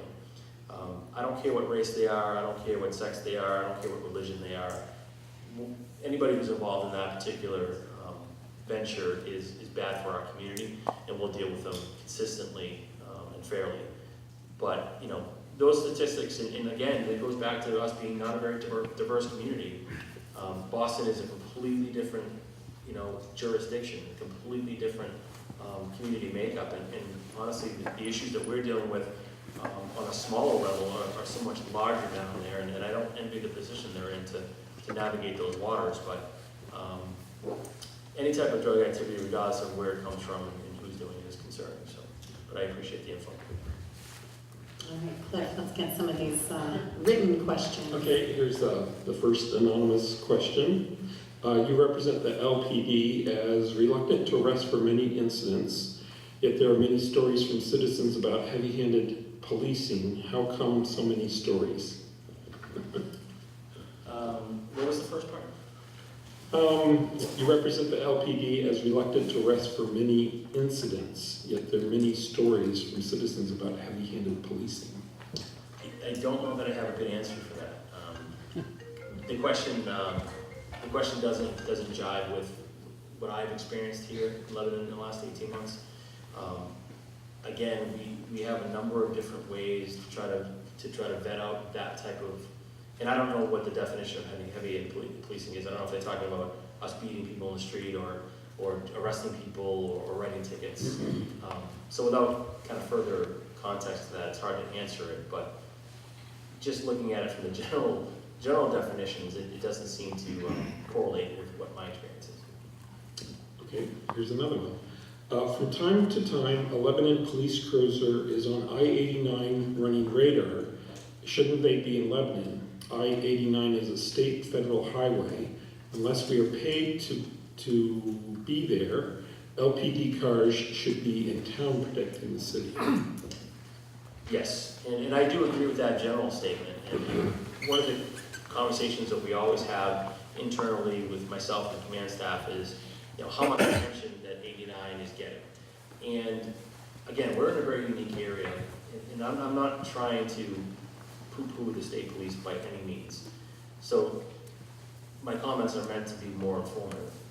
The state police has 360 some odd troopers in the state of New Hampshire. They assign, I believe at any given time, there might be 2 troopers on who cover 89 from Concord to the Vermont border. 2 cars. And if anybody's driven 89, it takes you about an hour to get from here to Concord. So there's been many occasions, and in the winter times especially, where we have an accident on 89 because of snow, because of conditions, or just because it's an accident. We'll call state police and we'll say, hey, you have an accident up in exit 20. Okay, we'll be there in an hour. Meanwhile, we have a car on its roof on 89. So we're constantly up on 89 handling accidents for the state police. They do the best they can to get there. They do the best they can to send cars along. Sometimes they're there in 15 minutes. Other times it's an hour and a half. If it's going to be an hour and a half and there's a car on the roadway, the Lebanon Police Department has to handle that accident. Because many of the people who are coming through this area are Lebanon residents. They're up on 89. So it would be, it wouldn't be nice of us not to handle that accident. So we do our best to work collaboratively with the state police. We're up there a lot. Wintertime, on a bad snowstorm, we can be tied up for hours on I-89 with 3-4 of our cars. Not because we want to, because we have to deal with these accidents, why state police is dealing with accidents all across the state. As far as the radar is concerned, there are occasions when our cruiser may be up there turning around in a median and they may want some radar. And it doesn't happen a lot, and the officers know that my preference is they be in the city. But I'm okay with them having a periodic presence up there, because we're the only presence that is on 89 in the city of Lebanon. If you drive between the Vermont border and exit 17, and you can count how many times you see a state police cruiser in a month, you can probably use a couple of your fingers. And that's not saying that they're not doing their job. That's just saying that they don't have the resources to be up in Lebanon. So if we can do something to have a presence on 89, to slow people down, to make them think that they could get stopped by either a Lebanon car or a state police car, it's going to make the community safer. And I agree with whoever wrote that question that we're not paid to police 89 and patrol 89, but I can tell you that we're surely up there taking accidents and taking serious fatalities and dealing with issues on the highway, whether we like it or not. So we try to have a very small presence out there to remind people that there is police up on 89, because otherwise they generally don't see it. Can you expand a little bit more on that too? Because I think, being the regional hub, there's a lot of people who come here and are here during the day, maybe for shopping over on 12A, and so then there's shoplifting and things like that. But then there are people who live here and they want to have quiet neighborhoods, and then there are, people who are driving too fast down their streets and they're worried about their kids riding their bikes. How do you balance that of kind of providing that neighborhood protection versus dealing with all of this sort of out-of-town activity that is part of our lives as well. It is a good question, and the reason that we have 33 full-time officers is because of our daytime population, not because of our residential population. If it was just a residential population of 13,500 people, we would probably have around 20 officers.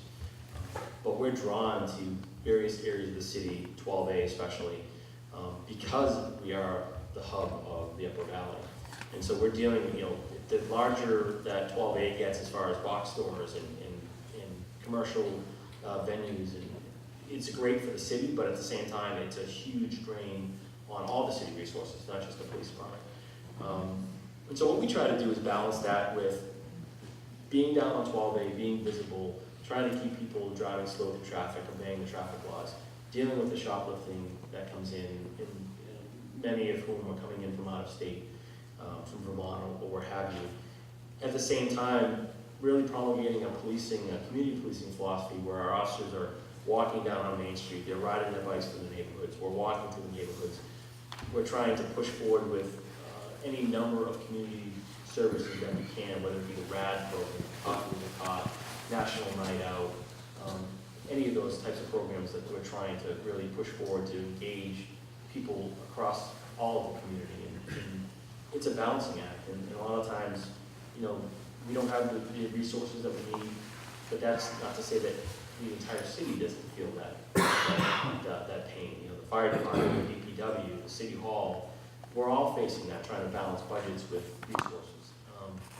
It really is what it is a balancing act. It's a philosophy that says we're going to put our residents first, we're going to do what we can to engage with them, but at the same time, we have to provide policing services, and we do that the best way we can. Do you have any more written or? I have a couple more, but Okay. Do you have a ride-along program that's separate from the Citizen Academy or other types of public education programs? We do. Yeah, we have a. How many people per month take advantage of that? Probably 1 or 2 a year. So can you explain what a ride-along program is? What does that look like?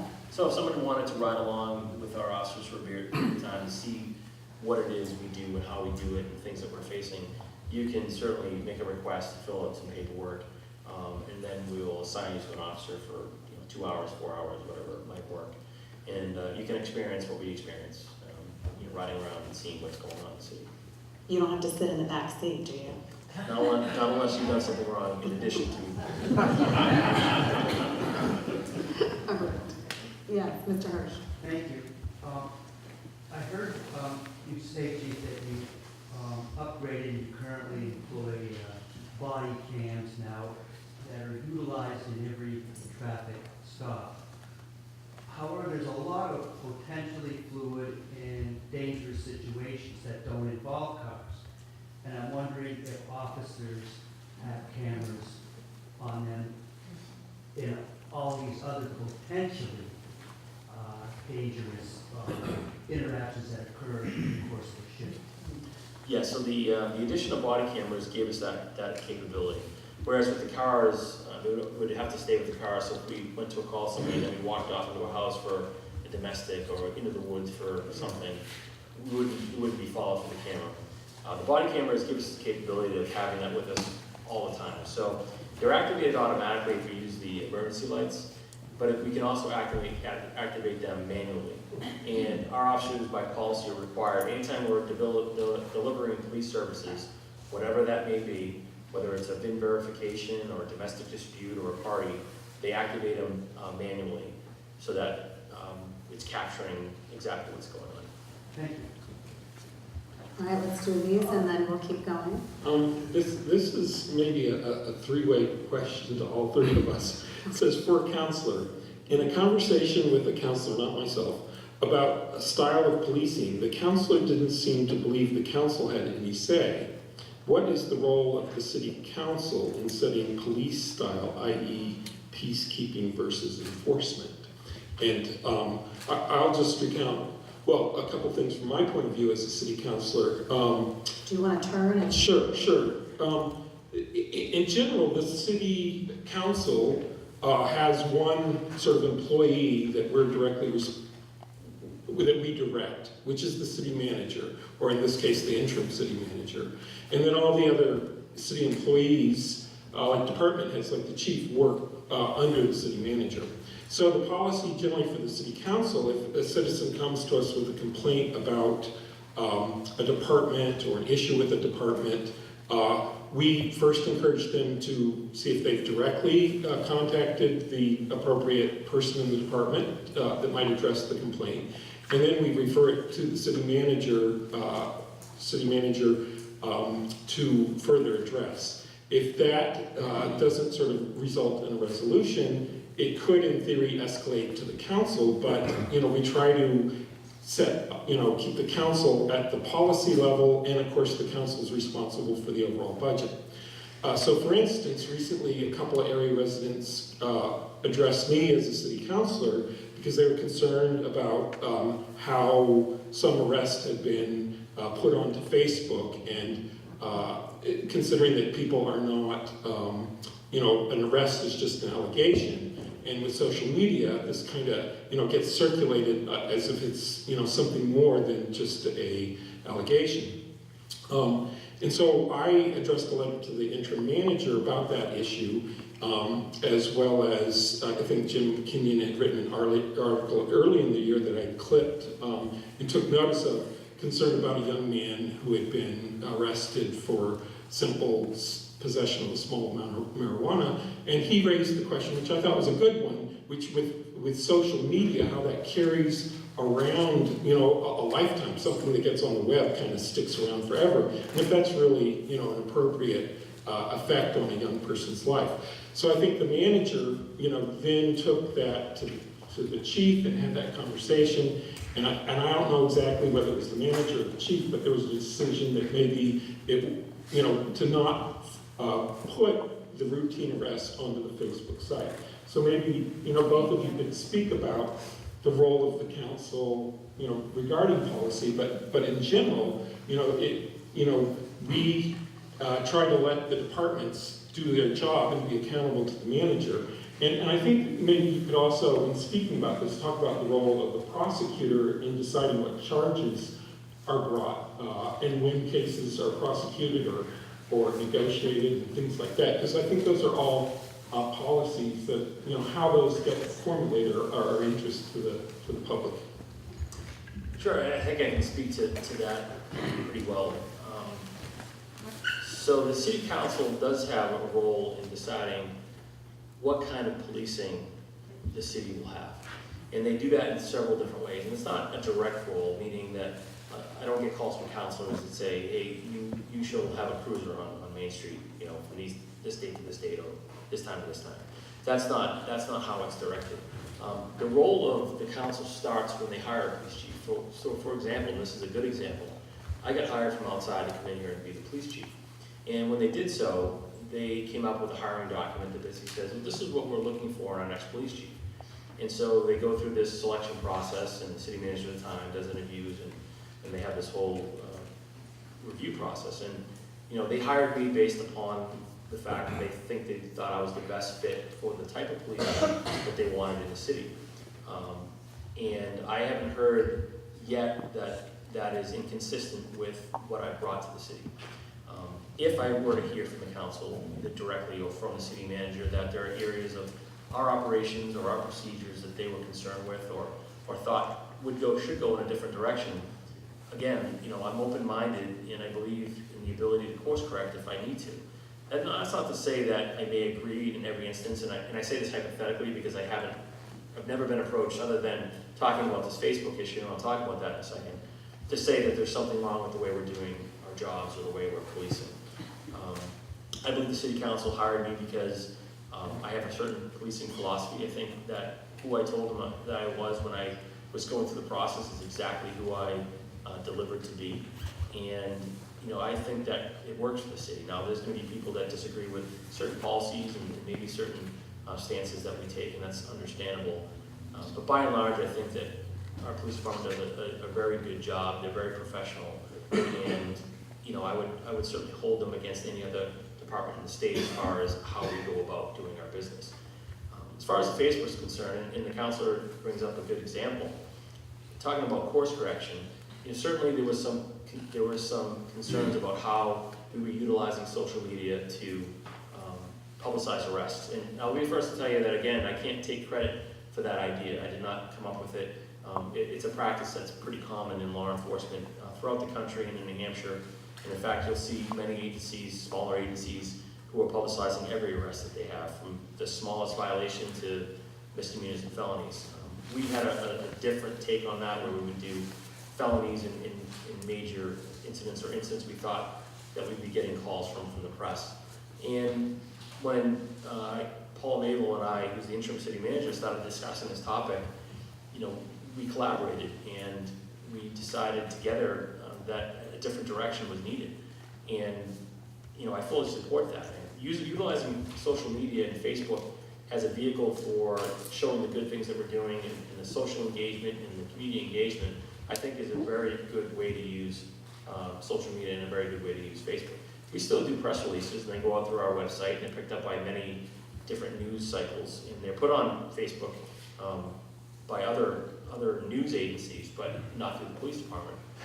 And that was a course correction, and I think it makes sense. And we had to massage city policy to be able to do that, and because city policy prior to this happening was that everything starts on the web page and it gets pushed automatically to Facebook. Because we changed our web server, that no longer was capable or available to us. And so it kind of made sense to go in a different direction and start using Facebook for more of that social aspect in dealing with really kind of the positive community engagement type things that go on in the police department. And I think that the concerns that the council just mentioned are valid, and we listened to those and we went in a different direction. But I look at the relationship between the city council and the police department or any department as being one of collaboration. One of the things that they drove home when they hired me and interviewed me was that Lebanon had a team concept. That when we did things through teamwork. And I see that every day, and you probably don't see that as the citizenry. But in my back channel dealings with those at City Hall and those in other departments, we work together to really accomplish the mission. And you have to be open-minded no matter what department you're running in the city. You have to be willing to take suggestions, not only from the residents, but obviously from the city council. And I work for the city manager, and the interim city manager, that's my boss. And you have to be able to take a step back and realize that when you're doing things that maybe you could do better. And I think that I'm not ashamed to say that either I made a mistake, or I can do things better, or there's a better direction to go. I think that's what makes a good manager and a good leader. And that's kind of what I try to do on a daily basis. Am I always right? No, I'm not. Am I always going to be right? Definitely not. If you ask my family and my wife, they'll tell you that. I'm not always going to be right. But I have that. I think I have that honesty to be able to sit back and say, I know I'm not always right, and I have to rely on other people to help me inform my decisions. I would just add two things. One is that the city council actually did not hire you. It was just Paula. It was her decision. So we may have hired you, but it's not actually our job. We are only was it the former manager? Did Greg? We can blame it on him then. Okay. So the city council, according to the city charter, is responsible for hiring and firing one person only, and that is the city manager. And then the city manager is solely responsible for hiring and firing and holding all other city employees accountable.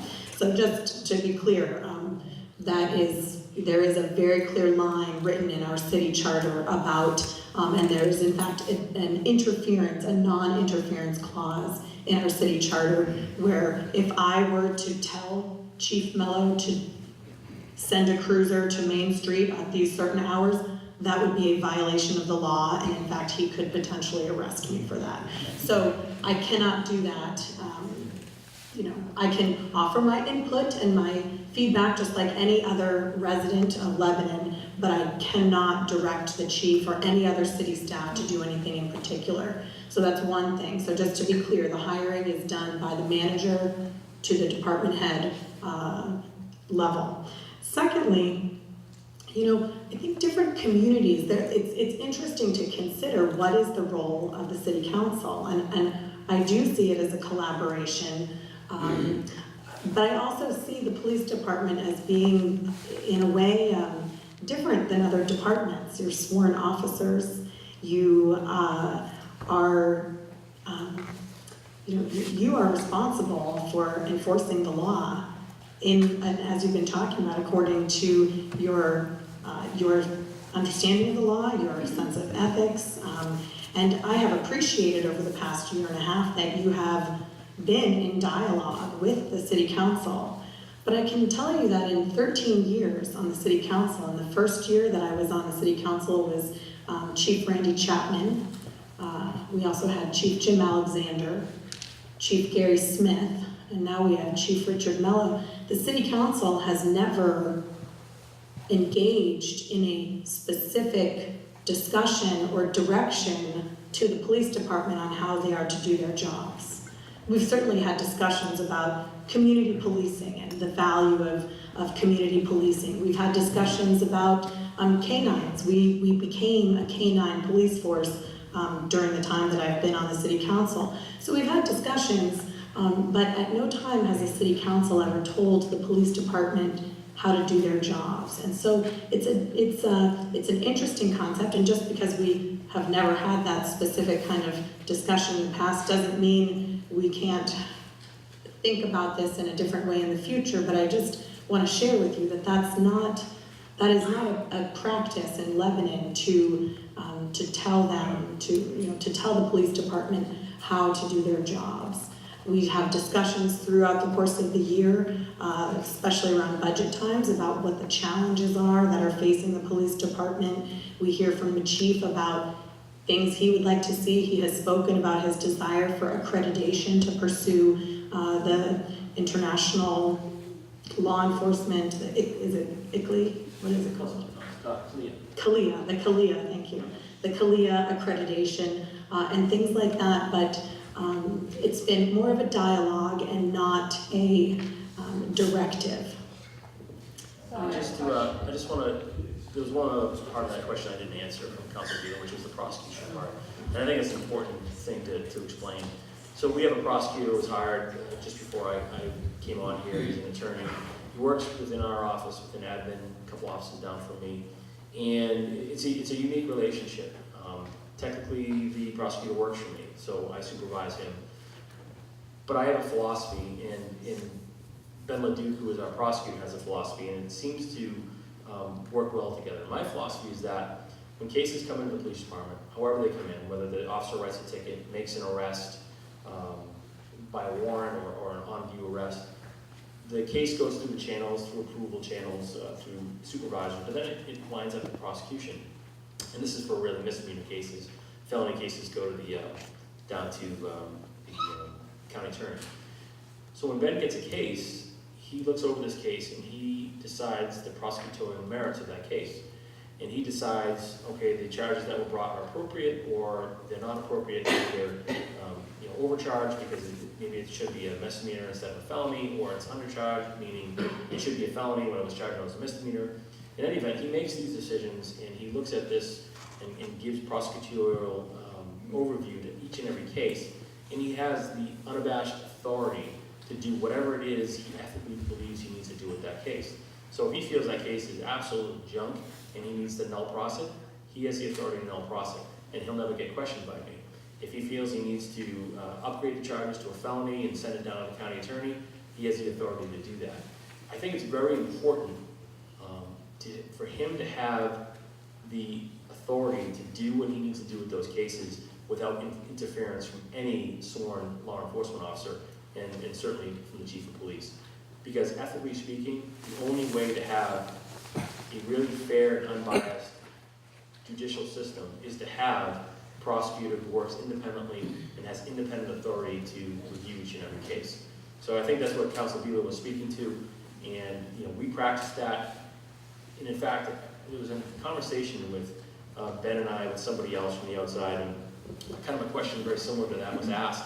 And Ben, who is a great prosecutor and a great person, said, well, I can tell you that this is the way it works in Lebanon, is that the chief gives me the absolute authority to do what I need to do with these cases. And I can tell you that if that word had changed, or if it was a different scenario, I wouldn't put up with it. He has an ethical obligation to do his job a certain way. And ethically speaking, as a person, I can tell you that he would walk out and resign if he had or was forced to do his job a different way. I trust him implicitly to make ethical and good decisions. If I didn't, I would find myself a different prosecutor. I think the city of Lebanon is really in a good place to have someone like Ben who is doing that work, because his philosophy and my philosophy are very similar, and they work well together, and I think that the city's better off for it.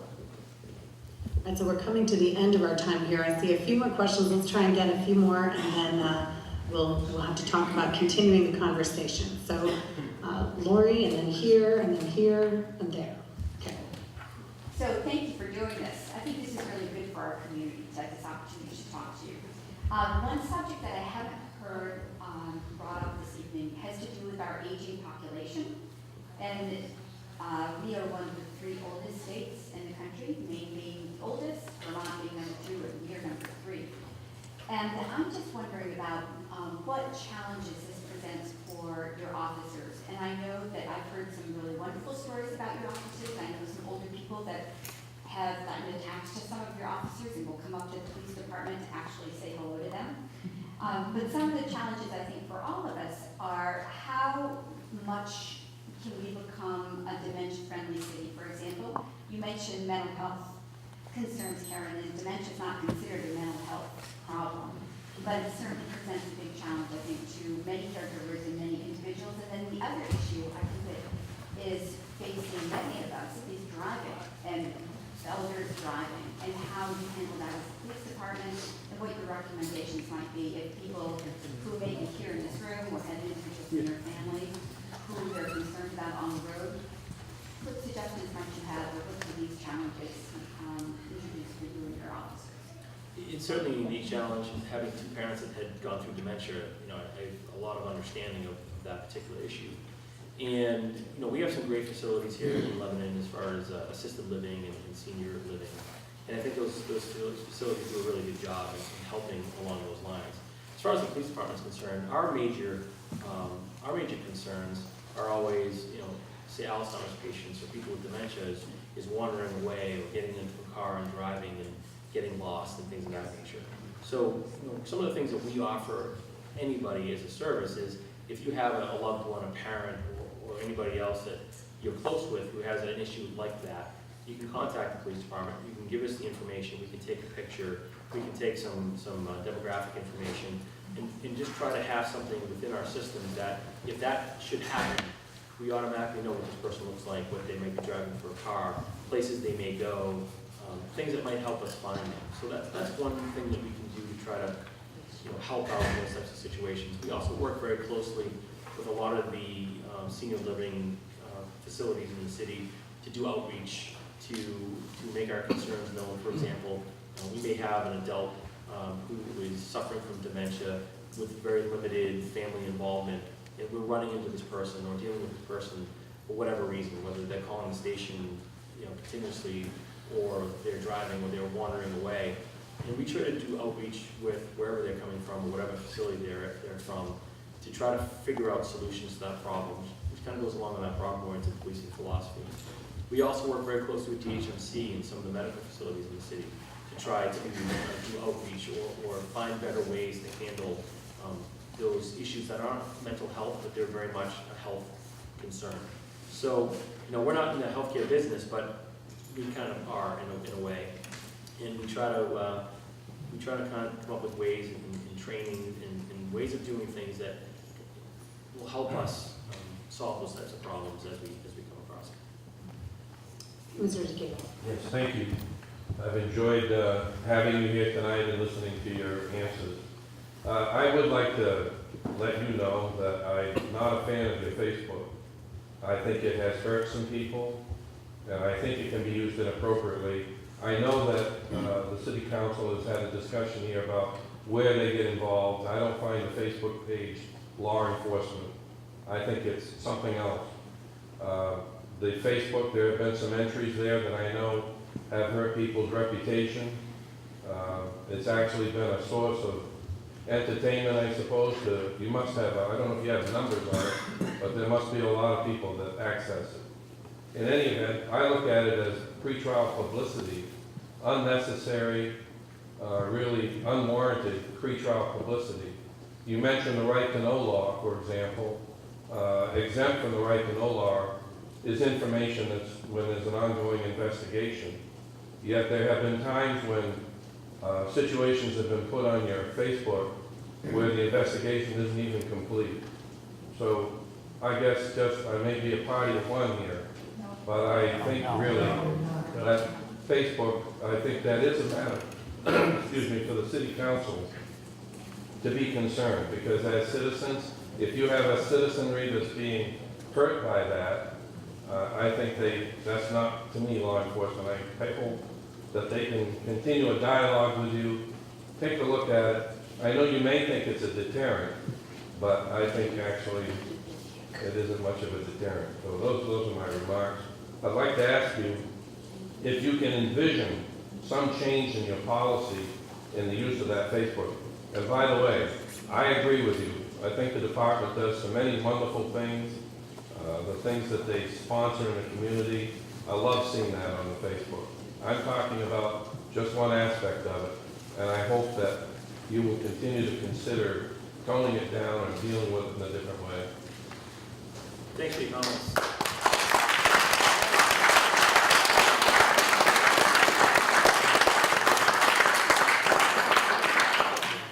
This is what we were actually speaking of, and I don't know if I wasn't clear enough on this particular issue, but I'm certainly familiar with what you're speaking of, and I won't get into those particular details. But when I talk about the need for course correction when it's appropriate, I mean, that's a good example of it. And I think some of the comments that you made are valid ones, and just not from you, and you aren't the only person. And we, as a police department, like I said, to preface this, many departments across the country use Facebook in the manner that we previously used it. That doesn't mean it's right for this particular community. Every community has to determine what is the appropriate level of engagement they may use in any particular social media or press releases and things of that nature. And we had to take a step back and say, and look at our Facebook policy and say, are we utilizing that the way we should be utilizing it? And in collaboration and conversation with the interim city manager, we decided to go in a different direction. And this has actually been going on for a month. So in the last month, we haven't posted any arrest press releases to Facebook. And that is our policy moving forward. We don't do that anymore. And part and parcel is a result of some of the things you're speaking of. So again, I'm honest enough to know that if there's a better way of doing things, we should do it. That's kind of my philosophy, and that's a good example. The intent was never to shame people or to do some of the things that may have been done or may have happened. And we talk about it, people making comments. One of the things that really helped push me over the edge to go away from that practice was the fact that it provided people on Facebook who, for whatever reason, decided they want to make rude comments or pass judgment on people. That's not what it's there for. That wasn't the intent. Unfortunately, that's what it spun into, I should say. And that really rubbed me the wrong way. And I wouldn't want to be party to that, and I wouldn't want to be subjected to that. And so when I look at it from that, taking a step back and that objective viewpoint, I agree with you. And that's why we went in a different direction. So I don't know if you were aware of that or not. But again, for the last month, going on about a month now, we haven't posted a press release of an arrest. Our new policy, and I talked about this and I thought it was clear, is that we use it for community engagement. So our events, our community events, good things that we do, posting pictures, things we spoke of. We also will use it if we're trying to identify somebody. Like today, we put a press release on there of somebody who had stolen something. We don't know who that person is. We use that to get the picture out there to get information. We will not use it to put on press releases of people being arrested moving forward. Again, we haven't done it for a month. We've been able to come up with a way to separate Facebook and use it to really push forward with the many things that we do that are really positive in the community. And I think that's the way to go. Twitter will still be used to push whatever goes on our website onto Twitter so that it does get people who want to use a social media platform stay involved, they can click on a link that will bring them to our webpage. And our webpage will continue to push out press releases, which are just going to be on our webpage. So that's our procedure moving forward. Your comments kind of discuss exactly what we've done. And we take those things to heart. And I know that there was some buzz in the community about it, and we reacted to that. We don't put up walls. One of the things that I pushed when I first got hired here, and I talk about every day, is transparency. If I make a decision that was wrong, I'll tell you that it was wrong. Or if I make a decision that I could have done better, I'll tell you that. And again, if there's a better way for us to do things, and we discover it, we'll put it into place. And I think that's all that can be asked of us. Again, we're not perfect. We make mistakes, and not in just this situation, but in many different situations. And we have to be. We're going to be transparent. We're going to be ethical, and we have to be able to admit our faults. And that's falls into that category. All right, 2 last questions, and then we'll wrap it up. So, Dana or Lori, I will let you negotiate. So I just a comment that I would appreciate then your course correction, that you would please take those poor souls' pictures and comments down that have already been put out there that still are there. So I'll speak to that, and if I could, I would, but unfortunately I can't. We have a policy within the city, and we have a policy to protect the city from liability. That information posted there, and this is a point of contention with the ACLU. The ACLU has filed lawsuits against departments in the state. In fact, I believe Raymond, New Hampshire was one of them. If you Google it, you can find the facts behind that. Is that what was happening is exactly that, is they were indiscriminately deleting posts from social media that was negative towards the police department or individuals or what have you. And they were sued by the ACLU, who said that this is a public comment, that you're censoring them, and that you're infringing upon their First Amendment rights.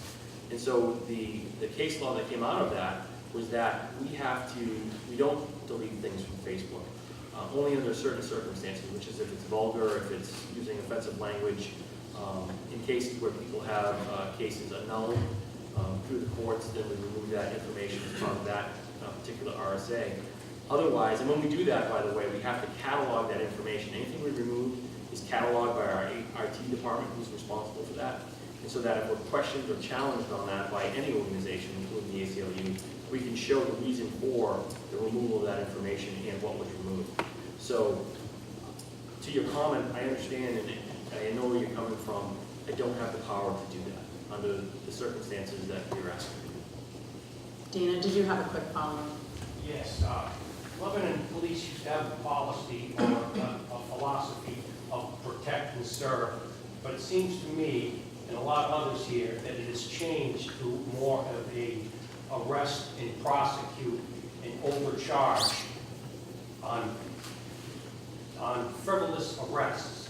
And I think this is seriously eroding the trust of the citizens with the police department. So that, I take your comment and I understand where you're coming from. I would say that I don't agree with you. I respect what you have to say. I respect your opinion. But again, I'm going to reiterate what I've said before, is that we push forward with a policing style that I think is ethical, that I think that we put our best foot forward, that we put into place checks and balances and policies and procedures that are best practices in the industry. And we do the best we can on a day-to-day basis. Some people don't agree with that, and I know that you've had personal experiences to say otherwise. But again, I respect your comment, I respect your opinion, but I'll have to respectfully disagree. Last question. I'm a native of this area and had a pretty good sized construction business based in this region. And going back not a long time ago, I was brutally assaulted in my own home. Dialed 911, received 2 officers that interviewed me, caught up with the assailant, and admitted blatantly of the assault. I've been through 2 retina surgeries, of which I have a follow-up within a week in Chicago.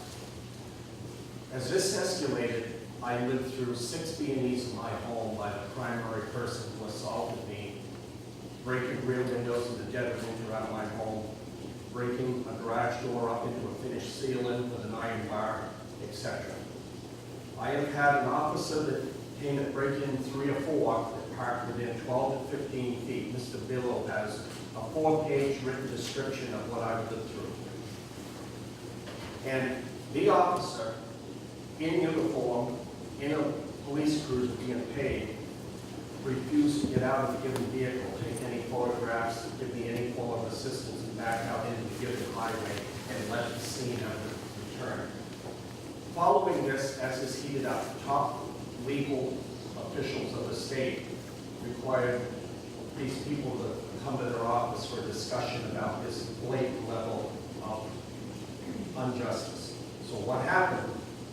The primary person who assaulted me was reached out by the police, told to drop off financial documents of mine, business files, personal files, etc., into the Lebanon Police Department, which did occur, under surveillance of audio video.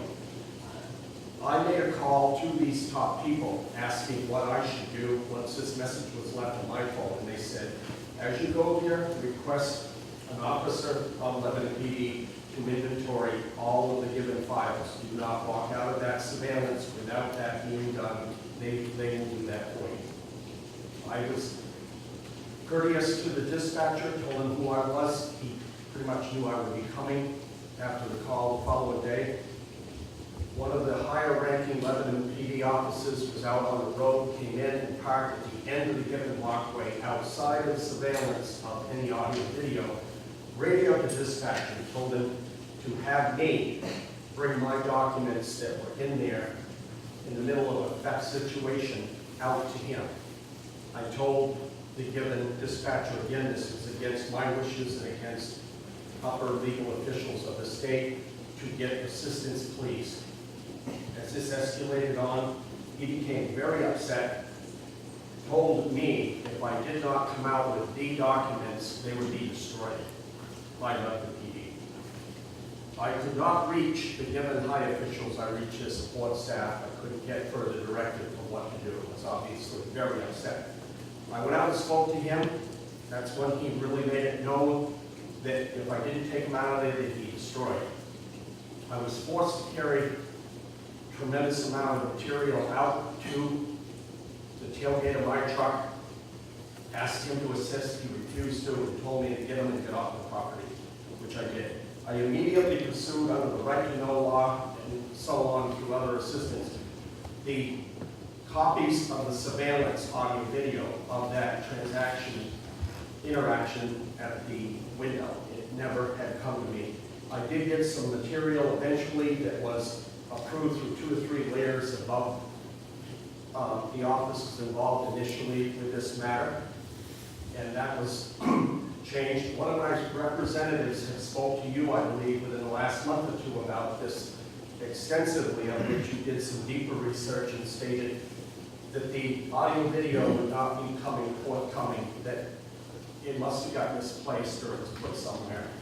I'm sorry to interrupt, but it sounds like you have a very specific personal issue that I think it sounds like you've given information to Councilor Bilo, and I'm going to allow Chief Mello to talk with you offline in whatever the appropriate way is, if that's all right. Where all things have failed for a certain extended period of time on getting what is the most critical material related to this criminal event against me. You know, he mentioned, you know. I hear what you're saying. It's the end of the night, and it's the end of the night, and we're going overboard. I'm not sure. Is there any comment that you could make that would be relevant to the whole group, or is this an individual matter that needs to be followed up individually? I believe I'm aware of what this gentleman is speaking about. I can't hear you. Did it turn off? Here.